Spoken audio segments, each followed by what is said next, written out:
awkward 11-year-old like kid version, you know, I like that. It's more fun. Yeah. This one, Yeah.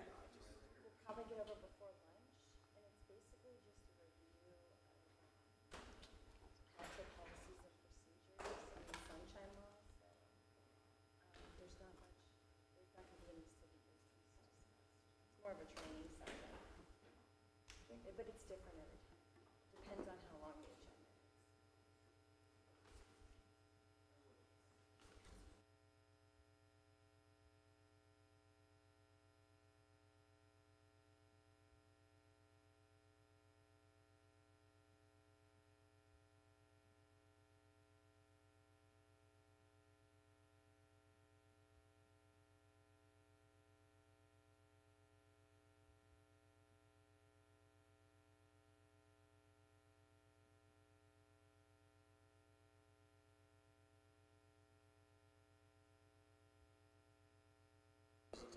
Good to go.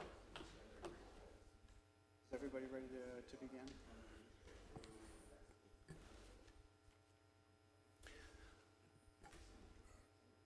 Good morning, everyone, and welcome to the City of Palm Coast City Council Workshop meeting. Today is Tuesday, January the 31st, last day of the first month, 2023. It is 9 a.m. and we are in the community wing of City Hall. If I would ask you all to please rise and join me for our Pledge of Allegiance.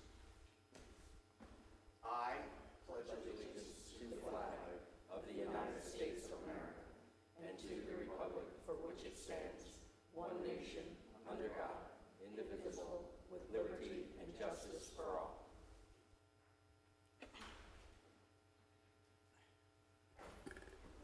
If the clerk would call the roll, please. Mayor Alford. Present. Vice Mayor Danko. Here. Councilmember Carly Pontieri. Present. Councilmember Hyder. Present. Councilmember Clufus. Present. All members are present. Thank you.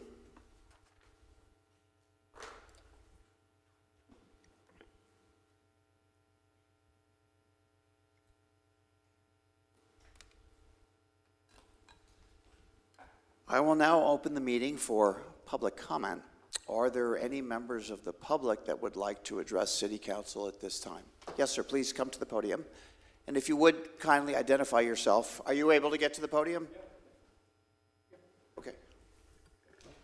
Thank you. If I goof this up, I'm sorry, because I've never done anything like this before. But I have a few issues that I'm concerned about. If you would just identify yourself so we know who you are for the record, please. Your I'm name. sorry? Just identify yourself with your name for the record. Oh, Frank Gallagher. Thank you. I live on Ethan Allen. Okay, because of all the housing boom going on in East Hampton area, in the east section, there's been a lot of heavy construction, equipment and everything, and East Hampton is tore up with potholes, and the sides of the road are collapsing. And I see that started yesterday, they did something on the corner. They got it all blocked off.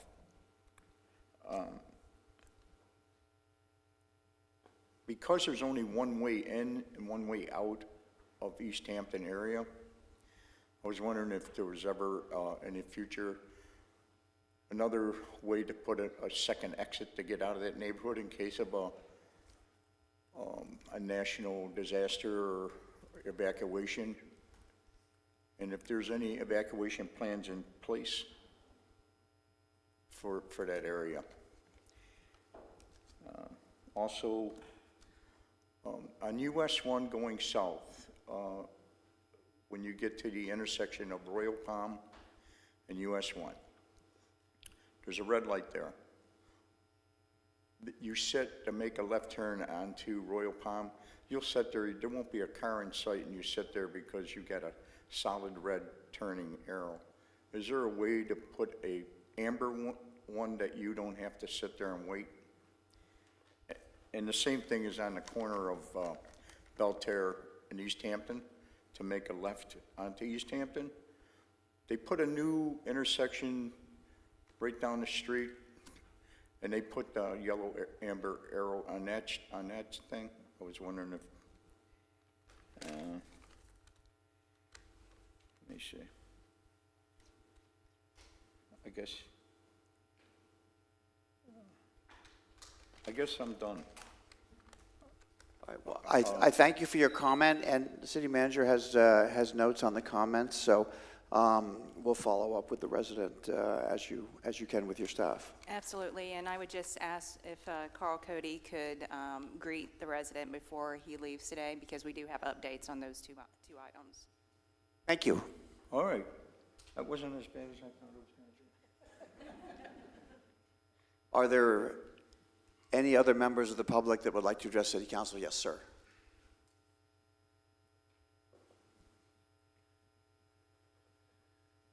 Gary Kunis, C-section. Mr. Mayor, I sent you pictures the other day. I sent Ed pictures, and I sent Denise pictures of projects being done on Cimarron and Crossview. Any amount of concrete dust that's going in the air. I have a report here on concrete dust. I will give you. The silica in the concrete dust causes lung cancer quickly, okay? And it goes unchecked. Those people should be using water when they cut it. The water increases the life of the diamond drill, or diamond blade, and also cuts down the amount of dust. I have with me a bag of that dust. I'm going to give it to you. It's very fine. You breathe it, you don't know it, but it'll kill you. And it's all over. The worst people are the paving block people. They put down the pavers. They covered the lady's house next door across from me. She went out and yelled at them, and the people just looked at her and told her in the correct word, F off. That's the mentality of the contractors we have. They don't care. They spread this stuff all over the place. You walk in it, you take it in the house, your pets lick their feet, they get it. It lays on the surfaces of the boats, the cars, the houses, and if it's not removed quickly, it'll etch into the surfaces and ruin it. Gets in your pool, it liquefies. Now you're swimming in it because a pool filter will not remove it. It's that fine. This stuff needs to be fixed and corrected. These people have water with them because they're using water to mix cement between the blocks. They could be using that water on their saws.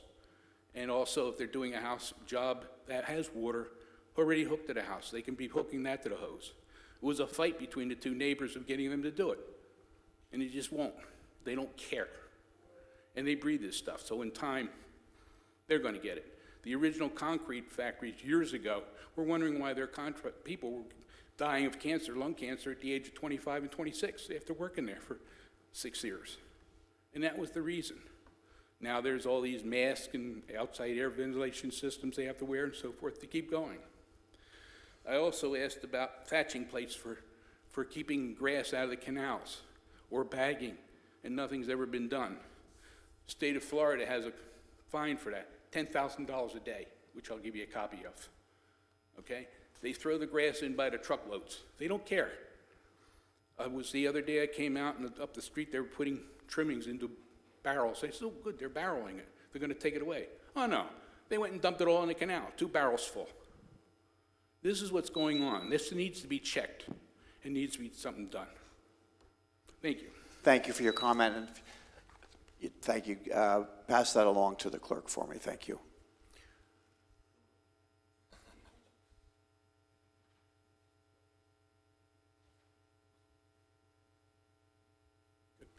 Are there any other members? Yes, sir.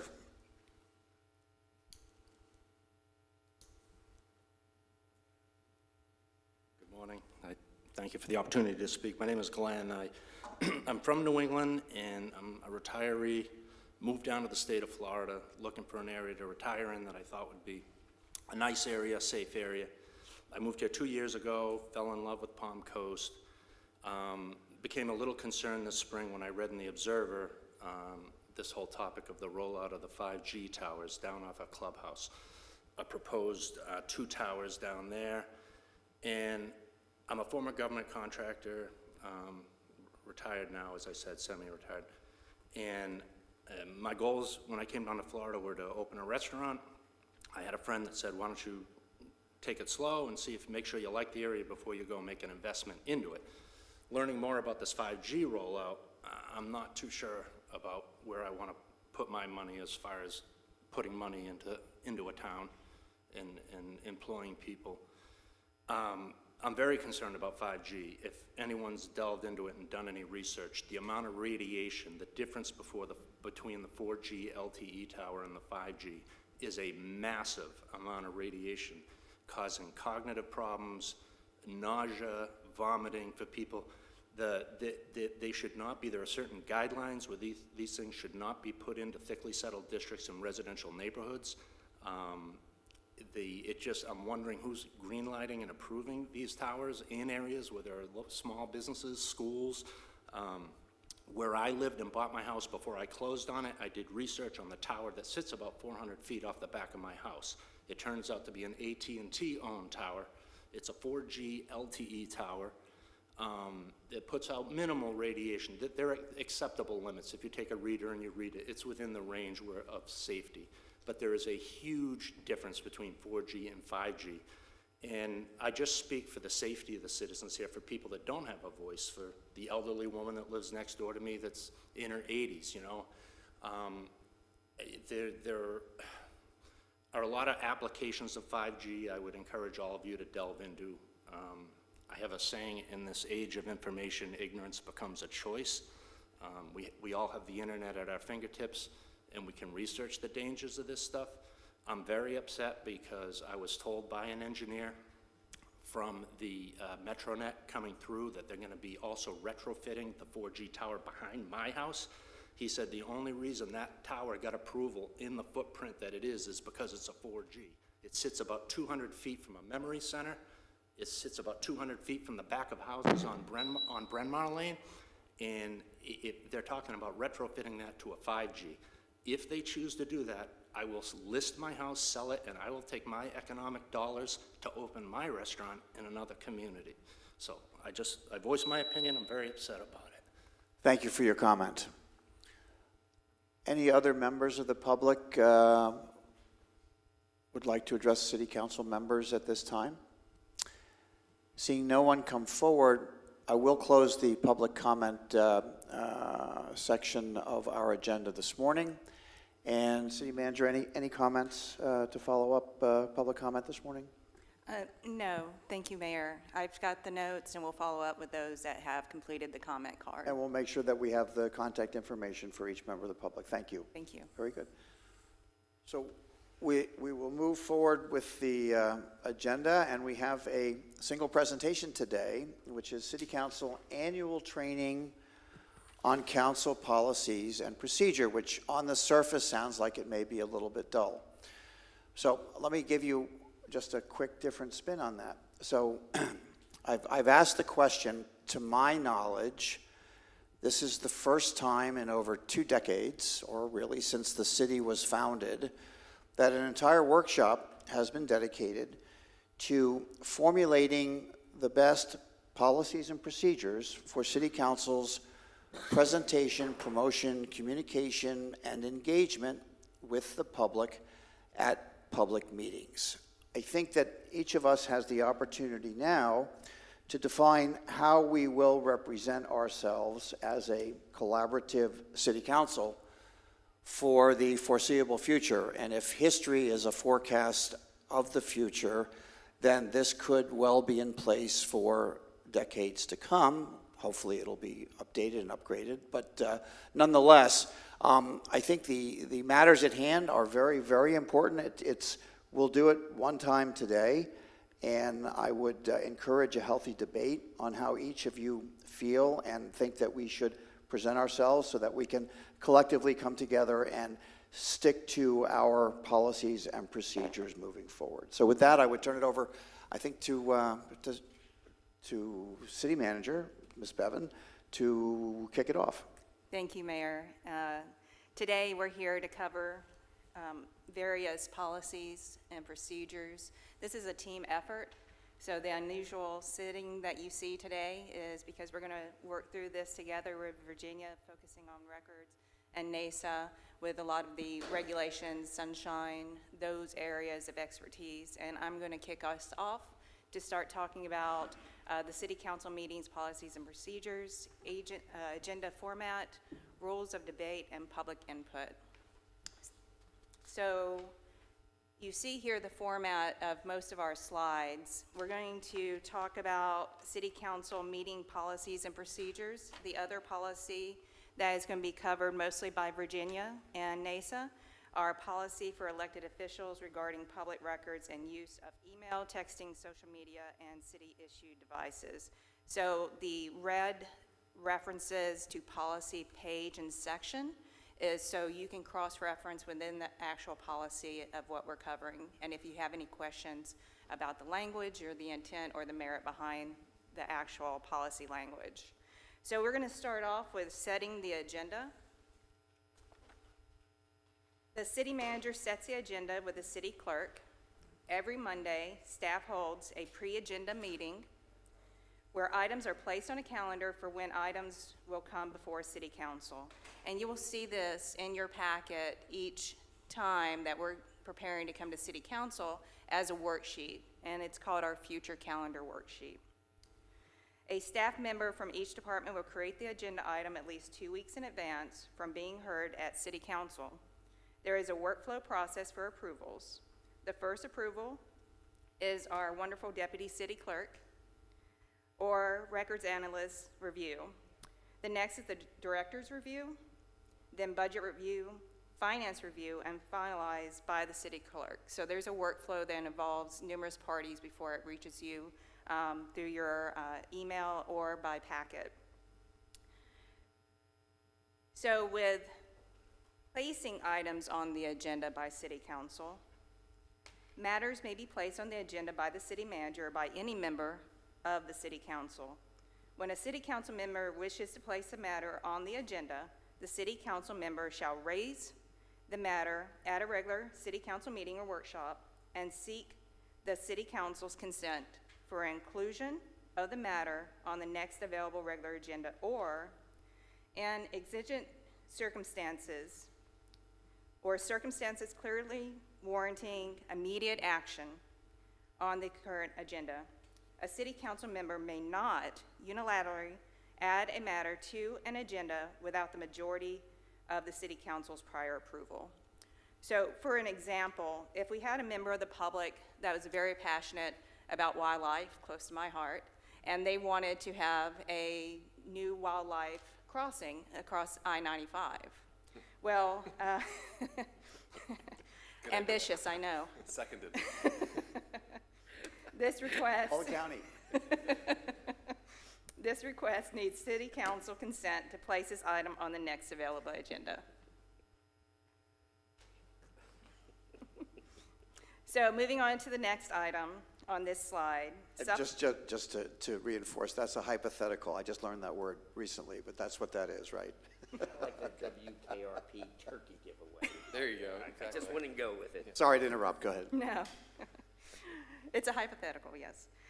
Supplemental agenda items. Items not included on the agenda for a meeting should be considered by city council only in unique circumstances or as otherwise stated in these policies and procedures.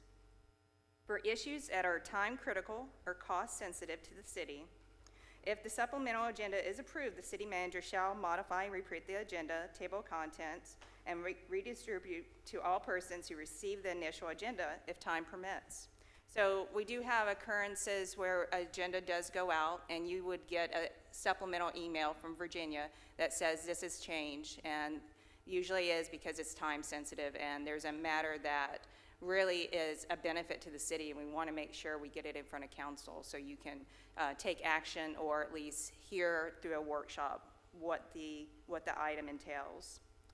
And furthermore, the city's website should be updated to reflect the new agenda as soon as possible. For matters of extreme emergency, a special meeting of the city council may be called by the mayor or a majority of the city council upon adequate notice per statutes. So this is something actually just happening right now, that we have an opportunity to get a grant, and we wanted to make sure we came to city council quickly So that could be considered, and of course, it was already budgeted. Council already put into their approved budget the dollars to support that, so this was a matter that could come to city council and not maybe have to be workshopped. So that's an example, specifically to supplemental items. And for the last bullet on this slide, departure of order of business. Any departure from the order of business set forth in the official agenda shall be made only by the mayor or upon motion and consent of the majority of city council members of the city council present at the meeting. So this is an example that we actually worked through recently. A city council member has to attend a school board meeting regarding a multi-jurisdictional interlocal agreement. The city is part of the ILA, and the council member was appointed to be the city council to negotiate the ILA. The approval of this request is by the mayor or motion and consent of majority of city council present. And just a tail end reminder on putting items on the agenda. That consensus is absolutely critical. So city council has brought up matters that they would like to see workshopped or looked at a future business meeting or workshop. And that consensus has to come across all of city council. It cannot be unilaterally. And before I move on from this slide, I just want to give council an opportunity to discuss or have any questions. And of course, your team's here to answer anything that you may have on these particular items in policy. I would just reinforce, and I'll talk to myself first. So I will not lobby when we have our individual meetings. When I have an individual meeting with city manager, which is something that I choose to do each week, and I think each city council member probably follows suit one way or another, lobby for agenda items. The term consensus and in the sunshine in public is where agenda items should be presented and recommended for inclusion in future agendas. That's my personal comment, and I will abide by that. So this is open for discussion by everyone. So if y'all have a differing view, this is a great time to talk about it. And I fully agree. Yeah, and by consensus, I mean, I'll just kind of go down the line to get a yay or nay from everybody to make sure that we're all okay. And I will stop. If somebody has an objection, I'll kind of stop at that point so that we understand. If we're not, consensus for me would be unanimity whenever possible. So if somebody has an issue with something, an agenda item that we're talking about in the future, please speak up so that we can address it and have a second shot at getting us all on board. Okay, City Manager. So we'll move on to the next series of slides, and Nace is going to take it from here. And I'll jump back in for a brief moment. Good morning, everyone. I decided to come down here because I was worried about switching my neck back and forth during the whole meeting between either side, so I figured this is a better vantage point for everyone. Okay, so the next item we're going to talk about that's included in the policies and procedures is decorum. There's a required decorum for city council, and then there's also a required decorum or ways to address the city council by citizens. So this one is specifically decorum for the city council. And in your policies and procedures, and as you know, everybody has a handle on this one. If you desire to speak, you should be recognized by the mayor first. And usually that includes putting a little finger up, waving down the mayor, and asking for recognition to speak next. Specifically, your policies and procedures prohibit you from attacking another council member's motives, from speaking adversely on a prior motion that is not still pending. So if the matter's been closed and you're on to the next item, going back to that one and still speaking on it after the item's closed, that's what that is referring to. And speaking while the mayor or another city council member is speaking, so obviously not speaking over one another. These are pretty simple rules. Or generally disturbing the city council, and that could be through outbursts or the use of certain language. There's a number of things that could include. And a city council, once they've started speaking, should not be interrupted unless the meeting is being called to order by the mayor. The members should cease speaking until the question on the order is determined without debate by the mayor. So this is just to keep us moving quickly and easily through the process. Once the city council member has finished speaking, that's determined to be yielding the floor, and the next person who's recognized by the mayor can then speak and take their turn. That's all on decorum that's in your current policies and procedures. It's a pretty small portion of them. As we said, Mayor wanted to look at some of these, so if you have any suggestions or anything that you think that should be added to this or that it pretty well covers it, we can move on to the next item. The only ask I would have, I have a bad habit of over-talking sometimes.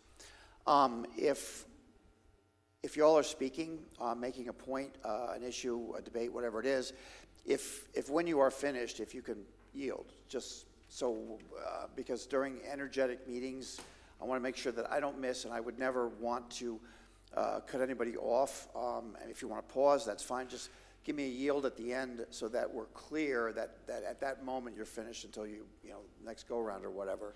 That would be very helpful, I think, and that indicates that you have made your point and gotten whatever communication you want done. So I'd appreciate that. Anybody else? The good old CB radio is over. Yeah, and I'm not trying to over formalize it, but your head's everybody's head's on a swivel up here, and I've been guilty of missing a cue, and I would prefer to limit that or make that not do that again. So I appreciate that. Okay. Are you yielding? I will now yield back to our attorney, who have you properly identified yourself at the podium? Nasa Borkert, City Attorney. So motions is next on the agenda. So as you know, motions should be made and seconded, and then the debate should occur. Now, I just want to kind of point out that there's procedures that are important to motion making, and specifically in quasi-judicial matters. So, and we'll get into this a little more because I have a presentation on quasi-judicial matters, but if we are having a zoning case, your job is to hear all the evidence on the record. So by hearing all the evidence of the record, that means hearing staff's presentation, hearing the applicant's presentation, hearing the citizens' comments, hearing any answers to questions that staff or the applicant may bring in, hearing any concluding statements, and then at that point, that's when a motion should be made. I would strongly advise that you should not be making motions on quasi-judicial matters prior to that point, because it lends the idea that there may be an unfairness involved because you're not listening to all the evidence and testimony being presented on the record. So really, for quasi-judicial matters, no motion should be made until you've heard staff and the applicant's concluding statements, the public has spoken, you have all the evidence and testimony for that matter, and then a motion should be made on the matter. And then discussion occurs afterward, and then, any amendments, which we'll talk about, and then call to question, and you can have your vote. Really, this should be the process on all city council matters, not just quasi-judicial. On any matter that comes up, staff's presentation, questions of staff, citizen comments, and then motion and discussion. That really should be the order for every single item that comes before you on the agenda for a vote. Now, when a motion is presented and seconded, no other motion can be received after that, except to adjourn, to lay on the table, to postpone, to substitute, or to amend until the question is decided. So once you have a motion and a second, those are the only other motions that can be considered at that time, or you have to take it to a vote and see where the motion goes. Now, there are motions that are debatable, and that's to adjourn. For example, if any of you did not want this meeting to be adjourned, you could debate that. Just so you know. We'll probably never see that happen, but to lay on the table, to take from the table, or to call to question. Those motions are not debatable motions. So, as far as motions to amend, there's two ways to do it. There's your council rules and procedures provide an informal way and a formal way to amend motions. The informal way is by consent of the city council. So the mayor or another council member, through the mayor, may ask for certain changes to be made to the main motion, and if there are no objections from the maker of the motion shall stand as amended. So if everybody agrees, yeah, that's how we want the motion to be amended, it'll stand as amended. There's also a formal amendment procedure. This amendment may be presented formally by moving to amend the motion in some way.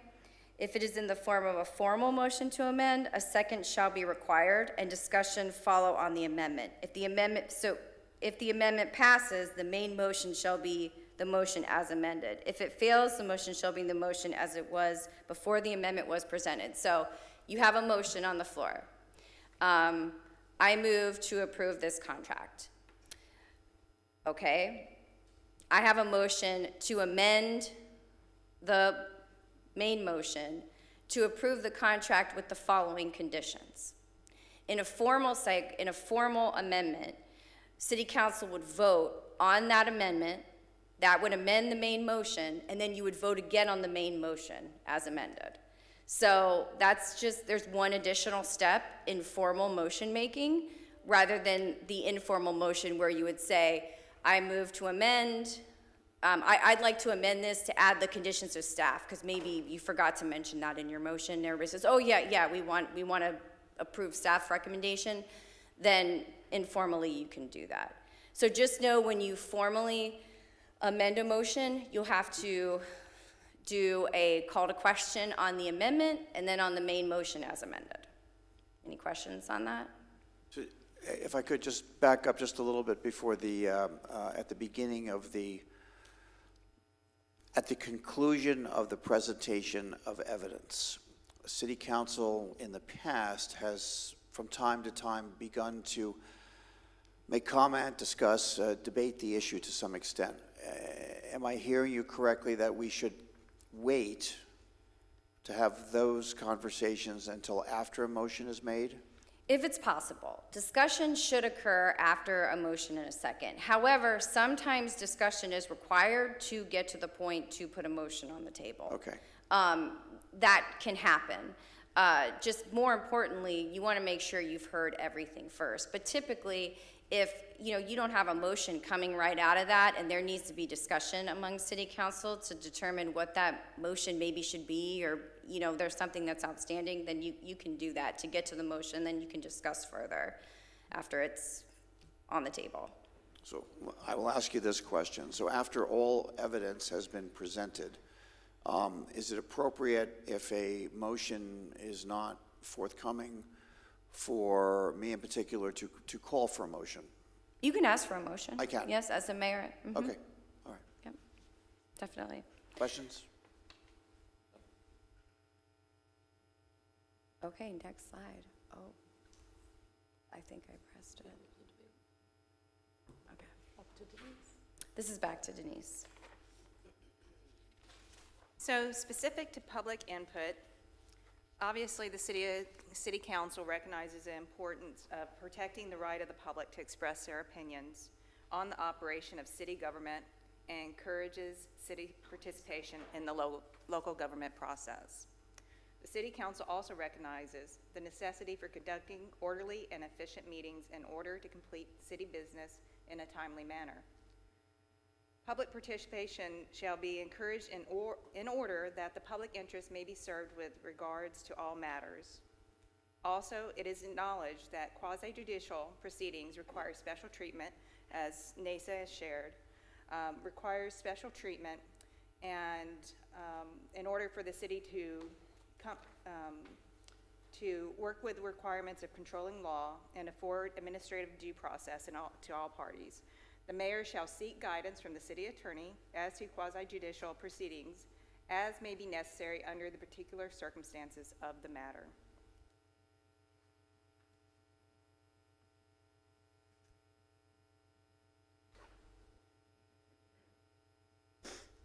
And then also, specific to the policy, the time limitations, 3 minutes and 30 minutes total subject for the city council consensus for all non-agenda item comments. So non-agenda public comments, the city council shall provide a scheduled comment period for public comment on non-agenda items. This public comment period is denoted on the agenda as noted on the slide. Public input on matter pending before the city council. Each person who addresses the city council on an agenda item pending before the city council shall limit his or her presentation to 3 minutes. The mayor has a discretion to either extend or reduce the time limits based on the number of speakers. The mayor shall evaluate the statements of persons stating that they are either legal counsel for or a representative of a group or association of persons or entities in terms of granting such persons additional time to present the views of the group. Issues of concern expressed by the public. Members of the public may submit a public inquiry form. This takes form as the public comment card during meetings. However, that reference extends beyond a council meeting, but in this case, that's your public comment card. Shall provide the public inquiry form to the city manager to provide him or her all necessary information relative to the matter of concern. The matter expressed in the form will then be considered by the city manager or his or her designee, and the city manager may choose to resolve the matter at the present or at a later time. In any event, the city manager shall report to the city council the filing of the form and any action that he or she may have taken. This procedure shall not be used as an appeal mechanism, which already exists to address matters set forth in a form, and the filing of a form shall not constitute the filing of an appeal under any provision of any code or ordinance. Now, public input at workshops. Public input at city council workshops shall be limited to items on the workshop agenda. Such public input at city council workshops shall be conducted twice: as a workshop's first agenda item after call to order and pledge of allegiance, and after council's consideration of its agenda items and before reports. Addressing city council, as just experienced this morning. When addressing city council, each individual in turn shall step up to the podium and shall give the following information in an audible tone of voice for minutes. Preferred input on name, place of residence or business, and then of course, if the mayor requests any additional information, that can also be covered. All remarks shall be addressed to the mayor. Speakers must make their comments concise and to the point and present any data or evidence they wish to city council to consider. No person may speak more than once on the same subject unless specifically granted permission by the mayor. If a person or group intends to introduce written or materials to be considered by the city council, such materials, once submitted, become part of the public record and will not be returned to the presenter. Also, if such materials are voluminous, a presenter shall provide the materials as early as possible to the city manager for review and analysis and inclusion as appropriate in agenda materials. The presentation of these materials at a city council meeting could result in continuation of the matter. And with that, city council, any questions, points of interest on that particular section of the policy with public input? Help clarify this for me. You commented that public input at workshops, public comment shall be limited to items on that workshop agenda. I'm not sure we've adhered to that in the past. So that, in terms of process or our procedure would be a shift. We've entertained public comment about any subject from the public. Do any of my fellow council members have a comment about that? And that's for your reference on page 9 of 11 of the policy. I would suggest that public comment at the beginning be open for matters that are not on the agenda, and perhaps the second public comment be referencing matters specifically on the agenda. Councilmember Carly Pontieri. So, during workshops, we typically don't take public comment on individual items. So if people are here for a workshop and the first public comment period is before the items and the second is after, then they would essentially be commenting after the item's been presented, which is fine because at workshops, you don't take a vote or vote on anything. You're just hearing matters. So you're taking their public comment for when that item will come to the next business meeting typically. But that is, if you don't mind waiting to hear comments after the items, all the items on the workshop agenda have been presented, then that would be, you could do that. Quite candidly, I don't have a preference with regards to when the public speaks with regards to what's on the agenda versus if they want to voice concerns about things not on the agenda. What I don't want to take away from the public is their ability to speak about things that are only on the agenda during the workshops. So, that's my concern. and I brought the issue up, so I tend to agree. I never want to limit the public's ability, especially if they consider an item to be urgent, as city manager kind of pointed out earlier on. This is one of those ways that we get valuable input from the public, those folks that are willing to come to a meeting, in this case a workshop. So unless there's a legal issue, I would just ask city council members, would you be willing to entertain public comment regardless of the nature, limited to 3 minutes, capped at 30 minutes, which we can extend if necessary, during workshops as well as during business meetings? Well, this is workshops we're talking about. Is that acceptable to everybody? I'm good with it. Yep. Is it just during workshops only, though, because we have the opportunity for the individual items to be commented? Okay, totally cool. Yeah, I think that's great. You've also been very good, Mayor, about allowing people leniency in that regard. It hasn't come up too much of an issue, but this is getting ahead of it, so it's a good idea. Well, okay, just to protect us so that we're doing the right thing. And Nasa, does that, so if we're making an adjustment, what's a workshop, but do I have to offer direction about we'd like to make that change to the current meeting policies and procedures? Yes, I mean, that's the point of this workshop. If there's something Right. you'd like to change in these policies and procedures, we're getting feedback now to bring those back to you for formal adoption.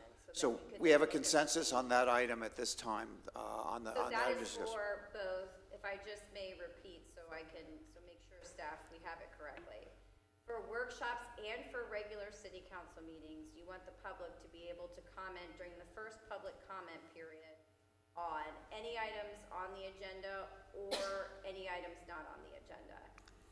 Well, so my question real quick, during normal, so say we have a really contentious issue that comes during a normal business meeting, do we want to allow them to be able to speak before that item actually comes up onto, I think this is just for workshops. Just for Okay, workshops. just for workshops, Yeah. okay.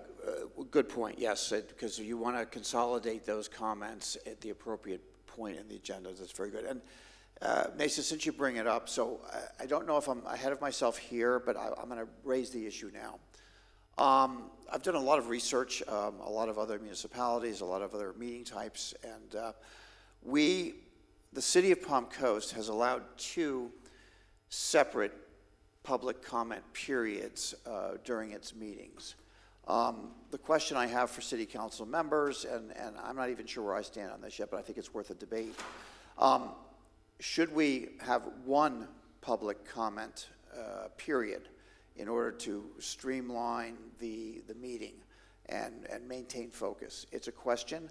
Having 1 at the beginning and then 1 at the end, I mean, there's some pluses and some minuses, so I'm looking for comments or input. I think the current format that we have is the right format. Allowing people, I mean, I know there's some people who have to come in, they kind of want to say something, express their feelings to city council, and then they have other places to go. And some of our meetings, as we know, the last one, go on for several hours. So to allow that time at the beginning for people to address things that are not on the agenda, I find to be appropriate. And then at the end, after they've heard presentations, to maybe coming at the issues from a more educated perspective and then wanting to offer comment, I think is also appropriate. I'm sorry, I'm not understanding the second part of that. So So- because they can't comment on the same issue again. Correct, but what I'm saying is at the beginning, how we allow people during business meetings to speak about items that are not on the agenda, completely appropriate. Some people have other places they want to get on with their day. They come in, they make their comments, they leave. At the end, after presentations have been given or after certain issues come up and people comment on those things, it may spur different things as we're going through the meeting that people didn't necessarily bring up at the beginning that they want to bring up at the end. We don't. So if it's an agenda item that was offered during presentation, the comment should have probably been made during that item on the agenda, not at, what I'm talking about is the summary, the final public comment, which would not be, an item that had appeared on the agenda previously would not be part of that. This would just be, I mean, your point is well taken. Do you want to accommodate folks that couldn't get here on time? Well, no. That's really the conclusion of the public comment. Sure. No, I think what I'm getting at is sometimes there are certain issues that are in a microcosm, but they're part of a bigger issues that are going on in the city. For instance, if we are talking about development, we may only have one specific issue regarding development on the agenda that people are commenting on, but more robustly, they may want to comment at the end about development in the city in general. So my comment is after somebody has sat through a meeting and we've gone through several issues, there may be something at the end that they want to express to city council more broadly that wasn't pinpointed to a specific item on the agenda. Is that not the way we do it now? That is the way we do it now. So what I'm asking you to debate is what we're currently doing. Is that the way you want to continue? Yes, I would be in favor. So I'd love to get a comment from everybody, because this is an important subject, so. I would agree that we should continue as it is. I feel like the constituents should be able to voice their opinion and their concerns at the beginning, and after we have our meeting, if there's concerns after, then they should be able to, again, voice their opinions on that, on the presentations. I remember when I first started on city council, I believe we didn't have public comment until the end of the meetings, and I feel like this was a tremendous step, and it's also, it doesn't follow suit with the county either. They make everybody wait for the end of the meetings for public comment, which is tough. I think this is the ideal setup, and I think it's the most favorable way for our citizens to be able to come in here. They'll be able to talk their piece if they want to, and then they don't have to stick around. I think that's very fair and lenient. It's tough. I went to a county meeting to participate a while ago, and it is a long time if you're there just to try to say your piece, to have to go through all the things. So I think this is working pretty well. So I guess my comment is, you know, it's always a goal, and I have to, let me say this correctly, to streamline the meeting so that we're as efficient and we're as respectful to the residents' time, to staff's time, and quite frankly, to city council members' time. But I think you make a compelling case that if we are going to be as open and engaging with the public as we possibly can, then offering 2 public comment periods is appropriate. It hasn't been a burden that I think anybody here has questioned. So I was undecided, but I think you all have convinced me that we have a unanimous consensus that we will retain the first and last public comment periods according to the same parameters, 3 minutes with a cap of 30 minutes, which can be extended if necessary. Okay? And Mayor, I'll continue on this last slide if there's any further comments before we go into decorum for citizen comments. Okay. Decorum for citizen comments. Order must be preserved. It is prohibited for a person by speech or otherwise to delay or interrupt the proceedings or the peace of the city council, or disturb any person having the floor. No person shall refuse to obey the orders of the mayor or city council. Any person making irrelevant, impertinent, or slanderous remarks, or who becomes boisterous while addressing city council shall not be considered orderly. Any person who becomes disorderly or who fails to continue remarks to the identified subject or business at hand shall be cautioned by the mayor and given the opportunity to conclude remarks on the subject in a decorous manner and within the designated time limit. Any person failing to comply as cautioned shall be barred from making any additional comments during the meeting by the mayor unless permission to continue or again address the city council is granted by the majority of the city council members present. Presentations at city council meetings are to relate to matters on the agenda or matters that are suggested with regard to actions proposed to be taken by city council. The use of presentations at city council meetings for political campaign purposes is prohibited. People who attempt to use the public participation opportunity at city council meetings for political campaign purposes shall be first cautioned to continue their comments to a non-political campaign purpose, and failing to comport with such warning shall relinquish their opportunity to make comments at the public participation time as enforced at the direction of the mayor. If the mayor or the city council declares an individual out of order, he or she will be requested to relinquish a podium. If the person does not do so, he or she is subject to removal from the city council chambers or other meeting room and may be arrested by law enforcement. Any person who becomes disruptive or interferes with the orderly business of the city council may be removed from the city council chambers or other meeting room for the remainder of the meeting. And any questions on those matters? So I do have a question. I agree with what you just read. The question I have for city council is, I read that, actually I have it memorized now, I think, at the beginning of every meeting that we have. Is that necessary?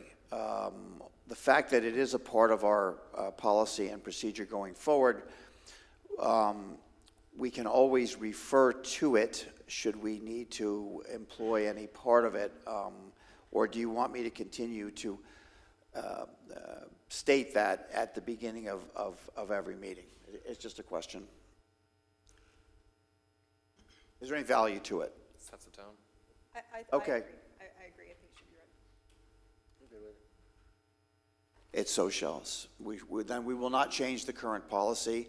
I'll also note a couple things too, that aren't in the decorum part, but are in the public input portion of your policies and procedures. One is that all remarks should be addressed to the mayor. So citizens that come up and speak to the podium should only address the mayor. And the mayor usually, it always redirects a person if they start to speak directly to one of the other city council members. And they can't, as the mayor said, can't speak more than once on the same subject if they've already spoken. So they're limited to one time, 3 minutes, and it has to be on a different subject. So those are the other two restrictions on public comments. Very good. All right, so I appreciate your comments. I don't know if there's any way to say this, to make the same statement a little bit shorter. Maybe we could just work on the language and condense it a little bit, because I think the public, it's a little bit tiresome. It's lengthy, it's well written, but if we could make the same impact a little bit shorter, that would be great.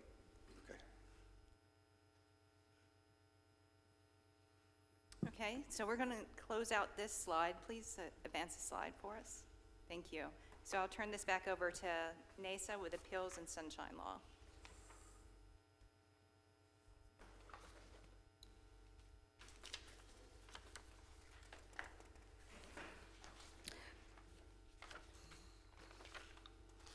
Were there any further discussion on public comments and responses to those comments and when they're provided? Or are we ready to move on to the next item?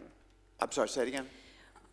Did we need any further discussion on citizen comments and responses to citizen comments and timeliness of those responses, or are we good with the current process, which is essentially fill out a public comment card, provide it, Denise make sure the person's followed up with if they've filled out a card, and staff in some way tracks them down to make sure they fill out a card. Everybody's okay with that process rather than something different. I think all city council members have indicated that they understand and they're in agreement with the small direction, the direction that we've given, or are satisfied with the policy and procedure as it's written. Thank you. Okay.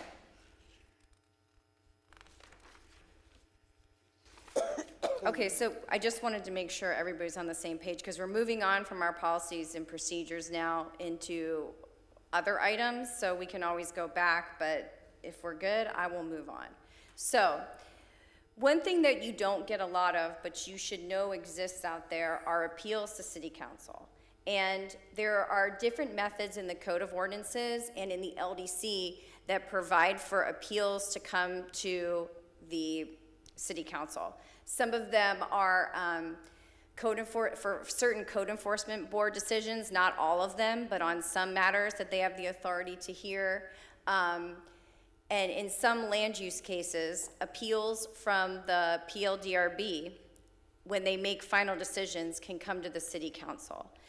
I'm not going to get into the process for appeals because depending on the type of appeal and what's coming before you, the criteria is going to be different. So what I will say is that if and when you get an appeal, and you do have one that's upcoming of a variance decision by the PLDRB, at the beginning of that matter on the agenda, I will go through what your code says you're required to do in the case of these specific appeals, and we'll go from there.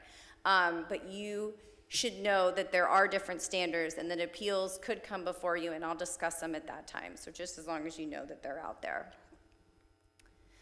Okay. So, the Sunshine Law. And for some of you that have been doing this for a while or have done it before, probably know the Sunshine Law pretty well. But for those of you that may be a little bit new to this, it's very important. This is your cardinal rule that you have to abide by. And it applies in Florida. Florida is one of the most open states as far as public records go.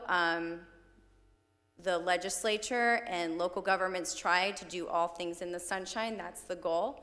So in trying to meet that goal, the legislature has the Sunshine Law.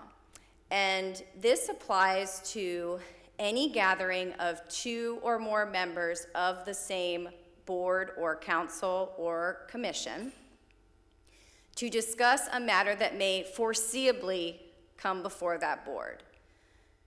Foreseeably does not mean it has to be on agenda. It means anything under the purview that could possibly come before you as city business is what would apply in this case that is considered off limits for discussion. The Government in the Sunshine Law applies to all discussions and deliberations as well as formal action by a committee.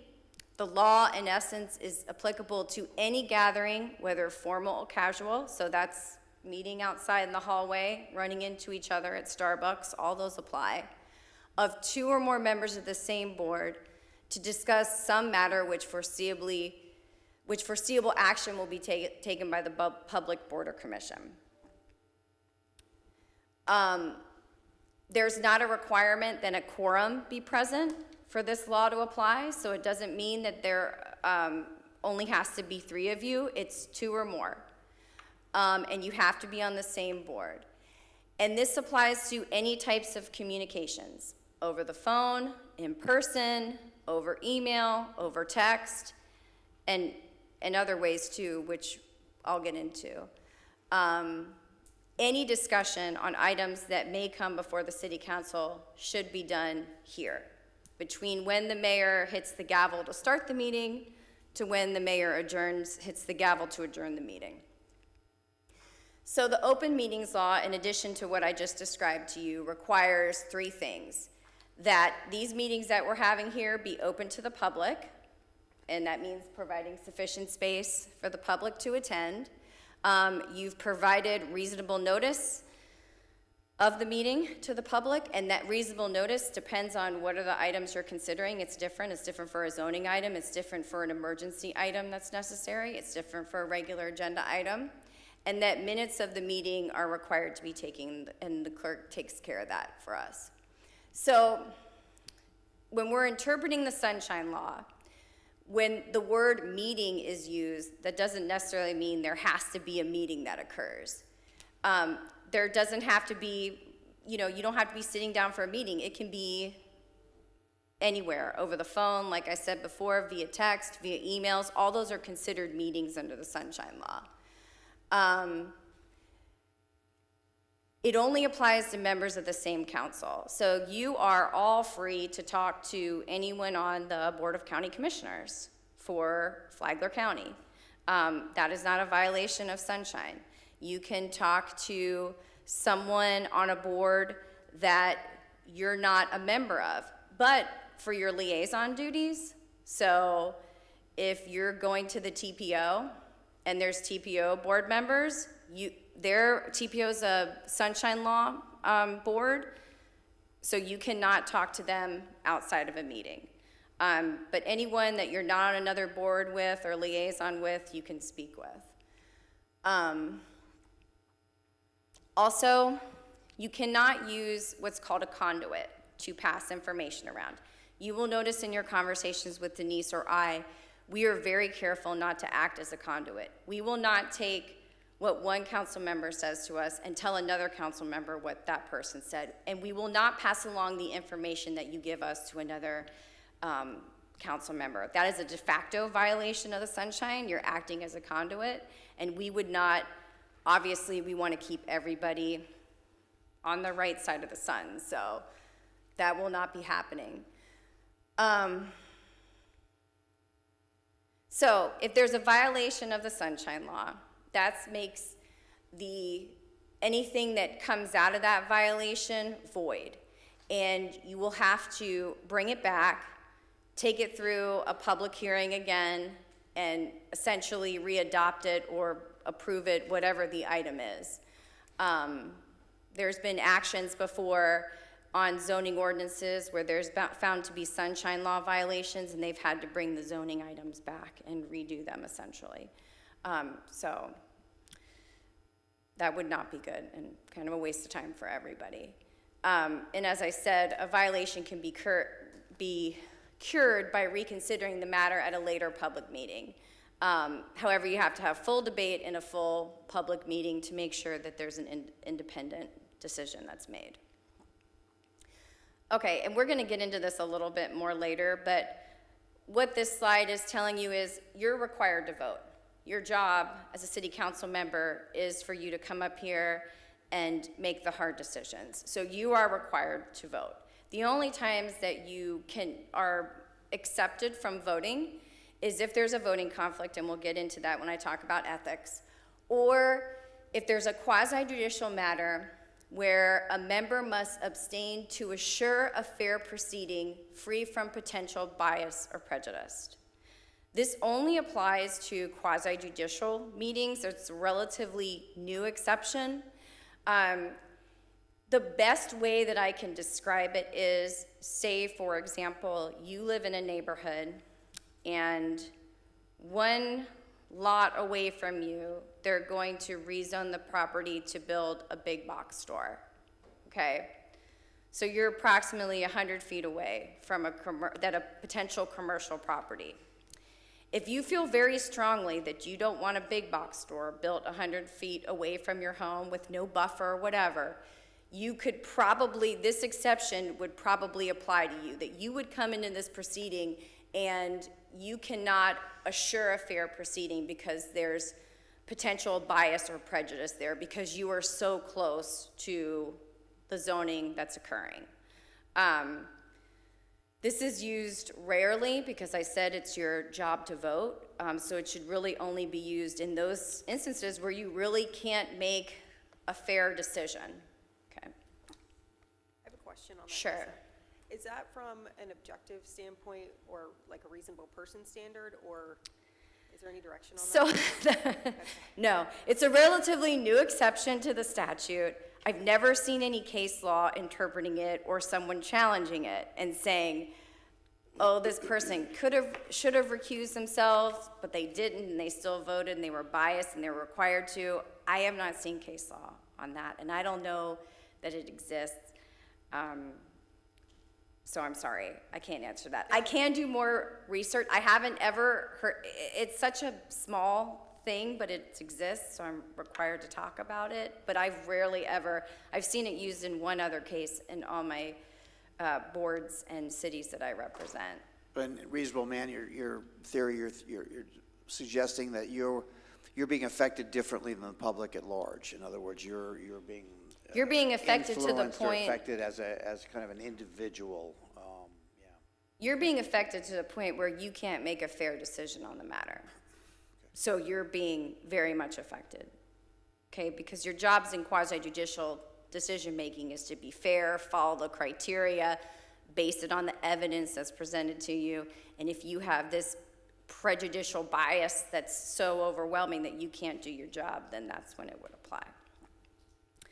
So this is just a general list of the Attorney General put this out many years ago, but it still applies today, of list of don'ts as it pertains to the Sunshine Law. So don't talk about matters between meetings, during recess, before meetings, after meetings. After a public hearing on a matter is over, I'll give you a great example. If you get a zoning case for a residential subdivision, and it's a big one, that matter will come back to you as a plat.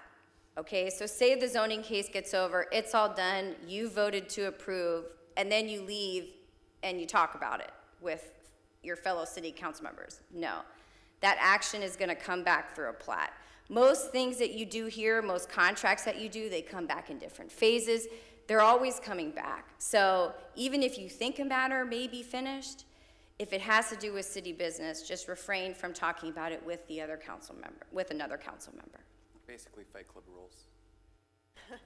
Exactly. Exactly. Yeah. That's exactly it. So, not to interrupt your flow, but would this apply to comments to the press? So that's not, I mean, you're not talking to another city council member. Now, then we start to get I'm really referring to the into, ability for them to be a conduit. right? Now, we start to get into questions of conduit and whether or not you are putting out, which we'll talk about in a few moments, a position statement, an opinion that the other city council members are going to get, and thereby letting them know what your thoughts are on an upcoming matter.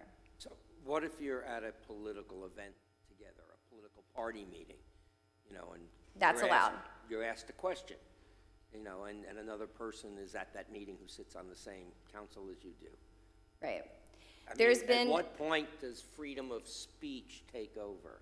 There's been a, actually, I think it's, can we put a pin in that? I have a slide specifically on candidates' nights, Great. when you're a candidate, Okay. okay? But this could happen when you're not a candidate. When you're not a candidate, right. And there would be two different standards there, and we'll talk about that Okay. when we get to the slide. So this is just going back to what I've already said, but the second part of this is germane to what we're speaking about now. Email communication of information from one board member to another may not violate Sunshine Law if there is no interaction related to the report, but circulating position statements is highly discouraged and may pose other procedural due process concerns.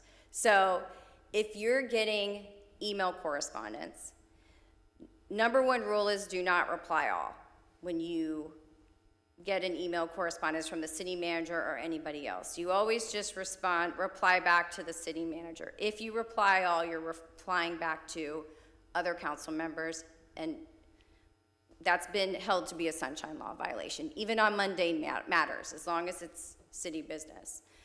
But when you're passing around position statements on things, and this is when we kind of get into this gray area, both being at the same event, and you're speaking about your position on a matter, and then there's somebody else from the city council there, and they get up and speak in their position on the matter, I think you're really walking up to that line and probably going over that line for a Sunshine Law violation. So you have to be very, very careful in these situations. So sanctions for violating the Sunshine Law. If you knowingly violate the Sunshine Law, you could be guilty of a second-degree misdemeanor, which is punishable by jail, fines, and other surcharges and fees. That's the criminal penalty. The civil penalty, you could be guilty of a non-criminal infraction and punishable by a $500 fine. You also, if the city attorney or another attorney is used to defend you in a Sunshine Law suit, then it would also be required, attorney's fees would be the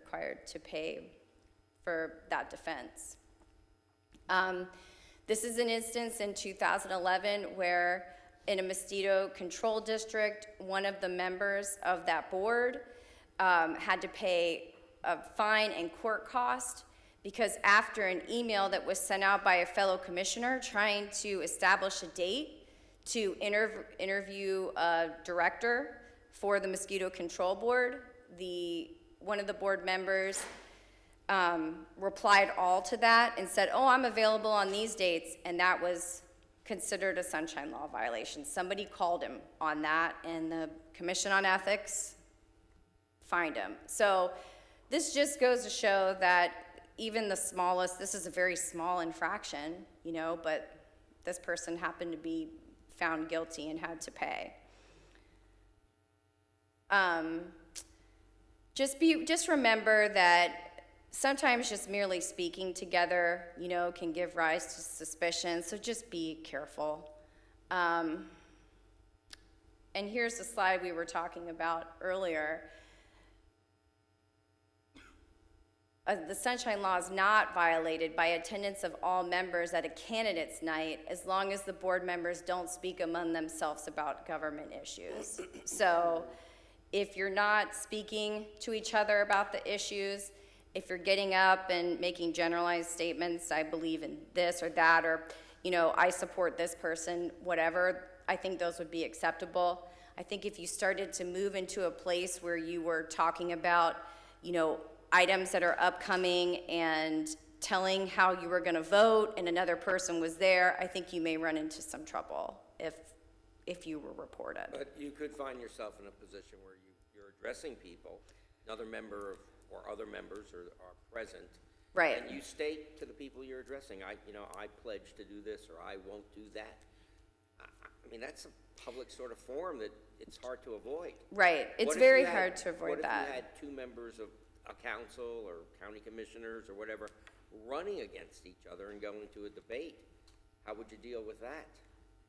Are they both on They both boards are, now? say, yeah. On the same board? And I mean, hypothetically, so how would you deal if with they that? were just, it doesn't apply to candidates. So as a candidate, you could say whatever you want. The sunshine law doesn't apply to you. Even if you're elected and a candidate?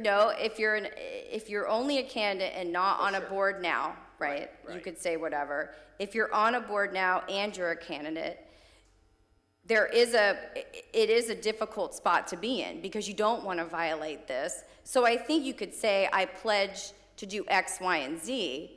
But I don't know if you said something along the lines of, our next agenda, there's going to be this item that comes up, and I'm going to vote no on it because X, Y, and Z. And if one of the other city council members was there, that could get you into some trouble, potentially. I think if it was more generalized statements of, I mean, pledge to do this. I'm not talking about addressing that person there. Right, you're just addressing the Right, but there, and candidates' I night. remember a situation, it was a few years ago, I was at a luncheon, and there were two county commissioners.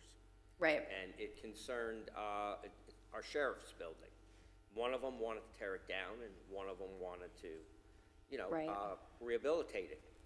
right, And, they were trying to be careful not to step on each other, but it was a Right. public event, and someone Right. had asked a question. And so they both answered it, and their positions were entirely Right. different. And if they've already talked about it, like if the county commission had already had a meeting and they've expressed those views before, it's probably not a surprise. You're less likely to violate that if in a public forum you said, Right, I and- want to tear it down, I want to keep it up, and then you repeated that in a non-public forum, but you weren't talking to each other, you were being interviewed or something like that, then that would probably not be of a concern, but you do have to be careful. Am I correct in understanding that both houses of the legislature do not impose sunshine on themselves? True. Yeah. And the only reason, I couldn't resist. So, Councilman, to your point and to Council's point about how complicated this is, so there's a reason for that. It's very difficult, and I think the seed you're trying to plant is that it be forefront in your mind, and then you make your best decision because, it's not a perfect science. So they created this law. but didn't apply it to themselves. All right, does that not create a legal precedent for getting this law overturned? Well, I don't know that you'll have to work on that one. So I couldn't resist bringing that up. But I do have another. Just help me with my understanding, with regard to the public, and with regard to the media. I think those two groups. Now, are they exempt from the conduit portion of the Sunshine Law? For example, let's say that a member of the public comes and lobbies council member number 6 and number 7. Council member number 6 told me this, so he or she believes this, so I'm sharing that with you, council member number 8, because I want you to know what council member number 7 is doing. Are they exempt from the conduit portion of the Sunshine Law? So they're not, members of the public, and even Denise and I, we're not held to the Sunshine Law. Okay. That is you all. Okay. It's only you all. So it's And only so elected officials. It's only period. elected Got it. officials. It's only if you're on the same board. And also, if you remember on my first slide, is knowingly violate. So if you were talking to a constituent about a matter and you said, and they said, what are your thoughts on this? And you're like, oh, I really don't like it. And then they went back and told another city council member, oh, they said they really didn't like it. You didn't knowingly violate it. If you said something, if they said, oh, well, hey, tell me what your thoughts on this and I'll go tell somebody else, that's knowingly violated. Okay. Or if you,